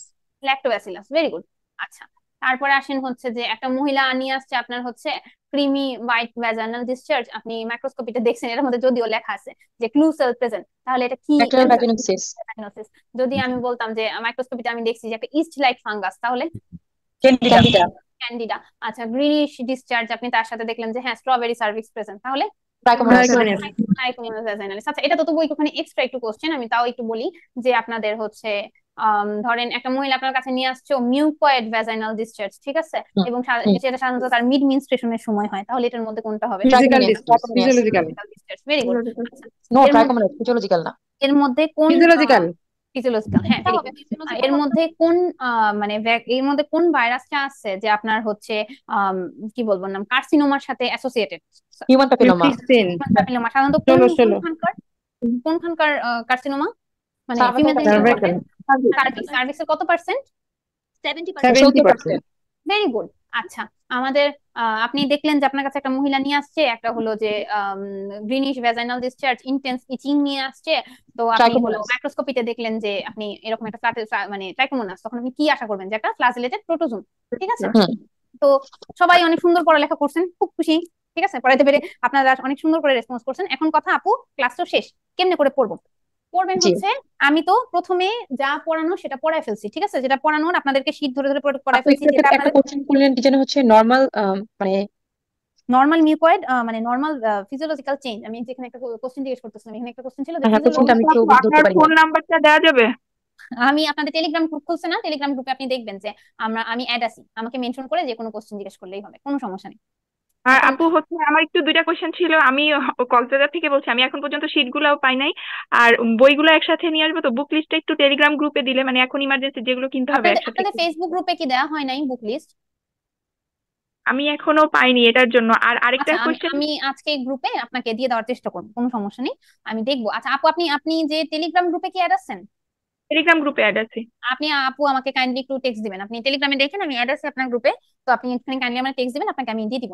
আচ্ছা, এখন কথা হচ্ছে যে কিভাবে পড়বো হচ্ছে, আপু তো পুরো শীট পড়াইছে, ঠিক আছে, শীট ভাজা ভাজা করে আপনাদেরকে খাওয়াই দিছে। সেটা হচ্ছে আপনাদের অন্ততপক্ষে আমারটার বেলায় বলতে পারি যে আমারটার বেলায় আমি যে একটু লেকচারে পড়াইছি, লেকচারে এক্সট্রা যে জিনিসগুলো পড়াইছি সেগুলো সব এরকম একটা সাদা কাগজে লিখে এটার সাথে চিপকা রেখে দিন, ঠিক আছে। তো আপনাদের তখন আর অক্সফোর্ড ডিভিশন নোট বলেন আর কোনো কিছু বলেন আর কোনো কিছুই খোলা দরকার হবে না, খালি শীটটা খুললেই হবে, sheet is enough for you, ঠিক আছে। আচ্ছা, এক নম্বর কথা, শীটটা পড়বেন। আমি অনেক মানে পৃষ্ঠা দেখছেন অনেক উল্টাপাল্টা করে পড়াইছি আপনার পড়ার সুবিধার জন্য, জানি আপনাদের পড়তে সুবিধা হয়, এটার জন্য আপনার যদি মনে হয় আপনি আপনার মতো করে পড়বেন, এক নম্বর কথা। দুই নম্বর কথা, আপু আপনি যেগুলা পড়ান নাই ওগুলা বাদেও শীটে অনেক জিনিস আছে, ওগুলা কি আমি পড়বো না? আমি একদম সিরিয়াসলি বলতেছি, পড়ার দরকার নেই। ওগুলা থেকে কোশ্চেন। এখন আমি আপনাকে বলতে পারবো না, মানে আপনার যদি মনে হয় যে আপনি পড়বেন পড়েন, কিন্তু এমআরসিওজি পার্ট 1 হলো একটা পাশের পরীক্ষা। এখানে এমন না যে রেসিডেন্সির মতো আপনাকে সবার বেশি নাম্বার পাইতে হবে, একটা এভারেজ নাম্বার পাইলেই হবে, ঠিক আছে? সো এটুক পড়লে আপনার জন্য এনাফ পাস, মাইক্রোবায়োলজি অংশ দিয়ে অন্তত পাস ওঠানোর জন্য। 3 নাম্বার কথা, আচ্ছা এটা শেষ করলাম আপু। শেষ করে কি করব? শেষ করে আমি অবশ্যই কোশ্চেন ব্যাংক সলভ করব। কোশ্চেন ব্যাংক সলভ করব, কোন কোশ্চেন ব্যাংক দিয়ে সলভ করা শুরু করব? 5 এমআরসিওজি, ঠিক আছে? 5 এমআরসিওজি যে বইটা আছে সেটা তো সবাই কিনছেনি, সবাই কিনে 5 এমআরসিওজি বইটা আমি সলভ করা শুরু করব। এবং 5 এমআরসিওজি বইয়ের খালি সলভই করব না, এটা নিচে যে এক্সপ্লেনেশন গুলো আছে এক্সপ্লেনেশন গুলো আমি করব। যদিও 5 এমআরসিওজিতে এমন কোনো লাইন নাই যেটা আমি পড়াই নাই, কিন্তু তাও নিজের মনে শান্তির জন্য এক্সপ্লেনেশন গুলো পড়বেন, ঠিক আছে? এমন কোনো লাইন নাই যেটা আমি পড়াইনি। সবগুলা 5 এমআরসিওজি কোশ্চেন ব্যাংক করলেন, সবগুলা সলভ করবেন। সলভ করে তারপরে আপনার কাছে অন্যান্য কোশ্চেন বুক যেগুলো আছে সেগুলো সলভ করবেন। করে রিকল এখন পড়ার দরকার নেই, আমি আবার বলতেছি রিকল এখন পড়ার দরকার নেই, খুললে মাথাটা এখন জাস্ট খালি ঘুরাবে। এটুক শেষ করেন, নেক্সট আবার যে টপিকস আসবে সেই টপিকসটা পড়বেন, ঠিক আছে? আর যে কোনো কোশ্চেন হোক, যে মাইক্রোবায়োলজি সংক্রান্ত যে কোনো কোশ্চেন হোক, আমাকে টেলিগ্রামে জাস্ট খালি আমাকে মেনশন করে কোশ্চেনটা জিজ্ঞেস করলেই হবে। আমি ট্রাই করবো, একটু দেরি হতে পারে অ্যান্সার দেওয়ার জন্য, কিন্তু আমি ট্রাই করবো যে যত তাড়াতাড়ি পারি আপনাদেরকে অ্যান্সারটা ঠিকভাবে দিয়ে দেওয়ার। আচ্ছা, তো থ্যাংকস আপু সবাইকে। আমি হ্যাঁ আপু হ্যাঁ শুনতেছি আমি। রিকলের জন্য কি কোনো বই কেনা লাগবে? সরি আপু বুঝি নাই, আবার বলেন। রিকল কি কোনো বই কেনা লাগবে নাকি রিকলের আপনারা জন্য বই গ্রুপে যে কিনা লাগবে, কিন্তু রিকলের জন্য এখনই আপু বইটা কিনেন না, কারণ নতুন যে মানে জাস্ট যে পরীক্ষাটা হলো ওইটার রিকল মানে মানে নিয়ে বই এখনো বার হয় নাই। হ্যাঁ, আপনারা হচ্ছে রিকলটা একটু দেরি করে কিনেন, ওই কোশ্চেনটা সহ আসুক, তারপরে আপনারা রিকল দিয়ে আপনারা করেন। আর রিকল তো আমি এখন বললামই যে এখন রিকল আপনারা ধরবেন না, মানে আমার আপু হচ্ছে এটা, এখন রিকল ধরবেন না। আপু এমনি অবদত্ত গাইনি দত্ত এগুলা থেকে কোন পেপারে কোয়েশ্চেন আসে, বা মানে কতটুকু কোয়েশ্চেন আসে, কত পার্সেন্ট এরকম? অবস দত্ত গাইনি দত্ত থেকে? আচ্ছা, অবস দত্ত গাইনি দত্ত থেকে হচ্ছে মানে মিল পাবেন কি কি এটা জিজ্ঞেস করতেছেন? মানে অবস দত্ত গাইনি দত্ত থেকে তো কোশ্চেন আসবে না, আপনি অবস দত্ত গাইনি দত্ততে যা যা পড়ছেন তার সাথে একটু একটু মিল পাবেন, এটা হইতে পারে। এটা হচ্ছে আপনারা যে ফিজিওলজি যে ক্লাসটা আছে, ফিজিওলজি ক্লাসে দেখবেন যে অনেক মিল পাইতেছেন। আপনাদের ক্লিনিক্যাল ক্লাস হবে কিছু, তো ক্লিনিক্যাল একটা অংশ আছে, তো ক্লিনিক্যাল অংশটার মধ্যে দেখবেন যে অনেক মিল পাবেন। আচ্ছা স্টেরিলাইজেশনের পোর্শনটা কোন লাইভটা শীটের মধ্যে পাচ্ছি আছে? মাইক্রোবায়োলজিতে তো নাই। আচ্ছা, লাইভটা দেখলে আর আপু আপনি মাইক্রোবায়োলজি তো দেখলেন যে মাইক্রোবায়োলজি যারা পার্ট 1 পরীক্ষা দিচ্ছেন তারা তো জানেনি এই যে ব্যাকটেরিয়াল ভ্যাজাইনোসিস, ট্রাইকোমোনিয়াসিস, ক্যান্ডিডা এগুলাই তো ঘুরে ঘুরে পড়ছি না? জি না হলে আপনি হারপিস যেগুলো আছে, এইচআইভি যেগুলো আছে এগুলো নাহলে একটু স্পেসিফিক করে পড়লেন, কিন্তু এগুলো তো আপনি আগেই পড়ছেন, তাই না? তো এটা নিয়ে চিন্তা করার কোনো কিছু নাই, পড়েন, সবাই পড়েন, সবাই অনেক অনেক আপু ভালো আপনি থাকেন। তো হচ্ছে রিসেন্ট পরীক্ষা দিয়েছেন, যদি আপনি হ্যাঁ, একটু বলতেন যে 5 এমআরসিজি ছাড়াও আপনি আর কি কি কোশ্চেন ব্যাংক সলভ করেছেন তাহলে একটু হেল্প হতো। আমি আজকে এটার পুরো একটা লিস্ট আপনাদেরকে আপনাদের গ্রুপে দিয়ে দিব, জাস্ট খালি জি আপু। আপনারা আপনাদের গ্রুপের কেউ একজন আমাকে আপনাদের গ্রুপে একটু মেনশন করে দিবেন, তাহলেই হবে। আমি বাসায় গিয়ে সবাইকে একটা একটা আপু বললেন যে কি কি বই পড়া লাগবে উনি ঠিক জানেন না, আপু তো একবারে আপনি গ্রুপে দিয়ে এক দিন একটা আপু, আপুর এটা জন্য এখানে better। আমি একটা কথা বলি, এক একটা আপুর জন্য এক একটা বই এক একজন একভাবে সলভ করে বই। আমার জন্য এই আমার জন্য যে পদ্ধতিটা ছিল আমি একদম লিখে আপনাদেরকে দিয়ে দিব। জি আপু আপু একটু গাইডেন্স হলে ভালো হতো। এসেনশিয়াল এই বইগুলা কিনতেই হবে, আর এগুলো হচ্ছে মানে কিনলে কিনতে পারি আর কি। দূরে তো আমি একসাথে কুরিয়ার করবো এই কারণে। বুঝতে পারছি, আমি এভাবে করে লিখে দিব যে যে বইগুলা কিনতেই হবে আর মানে মাস্ট যেগুলা, আর যে বইগুলা না কিনলেও হবে। কিন্তু আমি বলবো যেটা কোশ্চেন ব্যাংক যেটা আছে, যেটা মানে পারলে কিনে ফেলবেন, ঠিক আছে? মানে অনেকগুলো লেখা থাকবে, না কিনলেও হবে, তো কোশ্চেন ব্যাংক যত পারেন কিনে ফেলবেন, কারণ কি যত বেশি কোশ্চেন সলভ করবেন আপনার নাম্বার বেশি পাওয়ার সম্ভাবনা তত বেশি বাড়বে, ঠিক আছে? আপু আপনি যদি আপনার পার্সোনাল এক্সপিরিয়েন্স মানে একটু জাস্ট 2 পয়েন্টে শেয়ার করতেন যে মানে আপনি আচ্ছা, কিভাবে পড়ছেন তাহলে একটু মানে ভালো লাগতো। আমি আমি যেভাবে পড়ছি আমি আপনাদেরকে বলে দিলাম আমি কিভাবে পড়ছি। এই যে আমি হচ্ছে শীট পড়ছি, শীট পড়ার জি পরে আমি সব কোশ্চেন সলভ করছি, কোশ্চেন সলভ করার পরে একদম লাস্ট মোমেন্টে গিয়ে রিকল করছি। আমি যেভাবে পড়ছি আমি আপনাদেরকে সেভাবে বলছি। ঠিক আছে আপু, থ্যাংক ইউ। ওকে, ঠিক আছে আপু আপু, আপু সবাই একটা সবাই বুঝতে পারছেন তো? পড়া এটা বলেন, ক্লাস কেমন লাগছে? জেনেসিস থেকে কি সবগুলো বই পাওয়া যায়? মানে জেনেসিসের বাংলা মেয়েটাই তো আমরা অর্ডার করি সব নর্মালি বই আসলে। পাবেন, সবগুলা বই পাবেন, খালি রিকলটা এখন কিনেন না, রিকলটা একটু পরে কিনেন। এখন আপনারা আমার বলেন ক্লাস কেমন লাগছে? আপু আলহামদুলিল্লাহ ভালো লেগেছে। আপু আমাকে কি একটু ফিজিওলজিক্যাল ডিস্ট্রিবিউশনের অ্যান্সারটা একটু বলবেন আপু, যে ওটা কেন ফিজিওলজিক্যাল? জি আপু এটা আমি একটু জানতে চাচ্ছিলাম।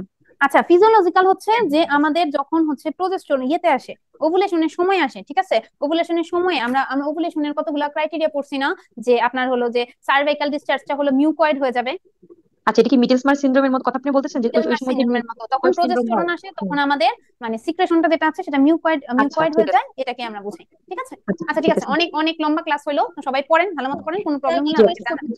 আর আপু এফসিপিএস পাস করে ফেলেছেন আপু, আমরা বুঝবো না আপু। FCPS pass? আপু পার্ট 1 আপু। হ্যাঁ, তো আপু এফসিপিএস পার্ট 1 কি? আমাদের সাথে একটু আপু কিছু জিজ্ঞেস করবো প্লিজ আপু, কাইন্ডলি আপনারা একটু কোশ্চেনের অ্যান্সার গুলো না দিলে আমরা একটু ইন্টারপ্রেটের কথাগুলো বুঝতে পারি আপু প্লিজ। আপু আপনার কথা ক্লিয়ারলি শোনা যাচ্ছে না। আচ্ছা, এখন এগুলি তো পার্সোনাল পাচ্ছেন? পার্সোনাল প্রবলেম, আমার মনে হয় আপনারা পার্সোনালি আমাকে টেলিগ্রামে নক দিন, আমি সবার ক্যান্সার দিয়ে দিব, কোনো প্রবলেম নেই, ঠিক আছে? আজকের ক্লাসে শেষ করে ক্লাস লম্বা হয়ে যাচ্ছে। থ্যাংক ইউ সবাইকে। থ্যাংক ইউ আপু। আপু আপু আপু চলে গেছে অন্তর আপু। আহ আপু আমাকে একটু গ্রুপে অ্যাড করে দেন না।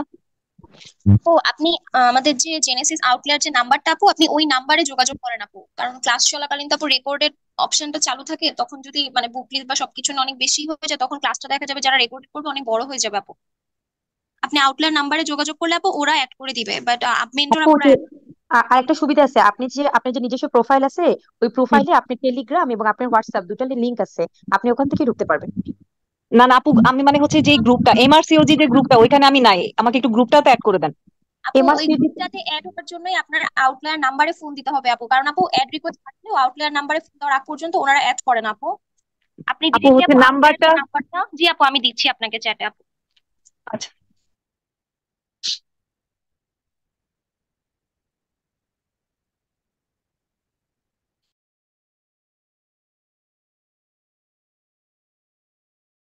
আমরা নতুন ব্যাচ চালু করেছি। আমরা এমার্জেন্সি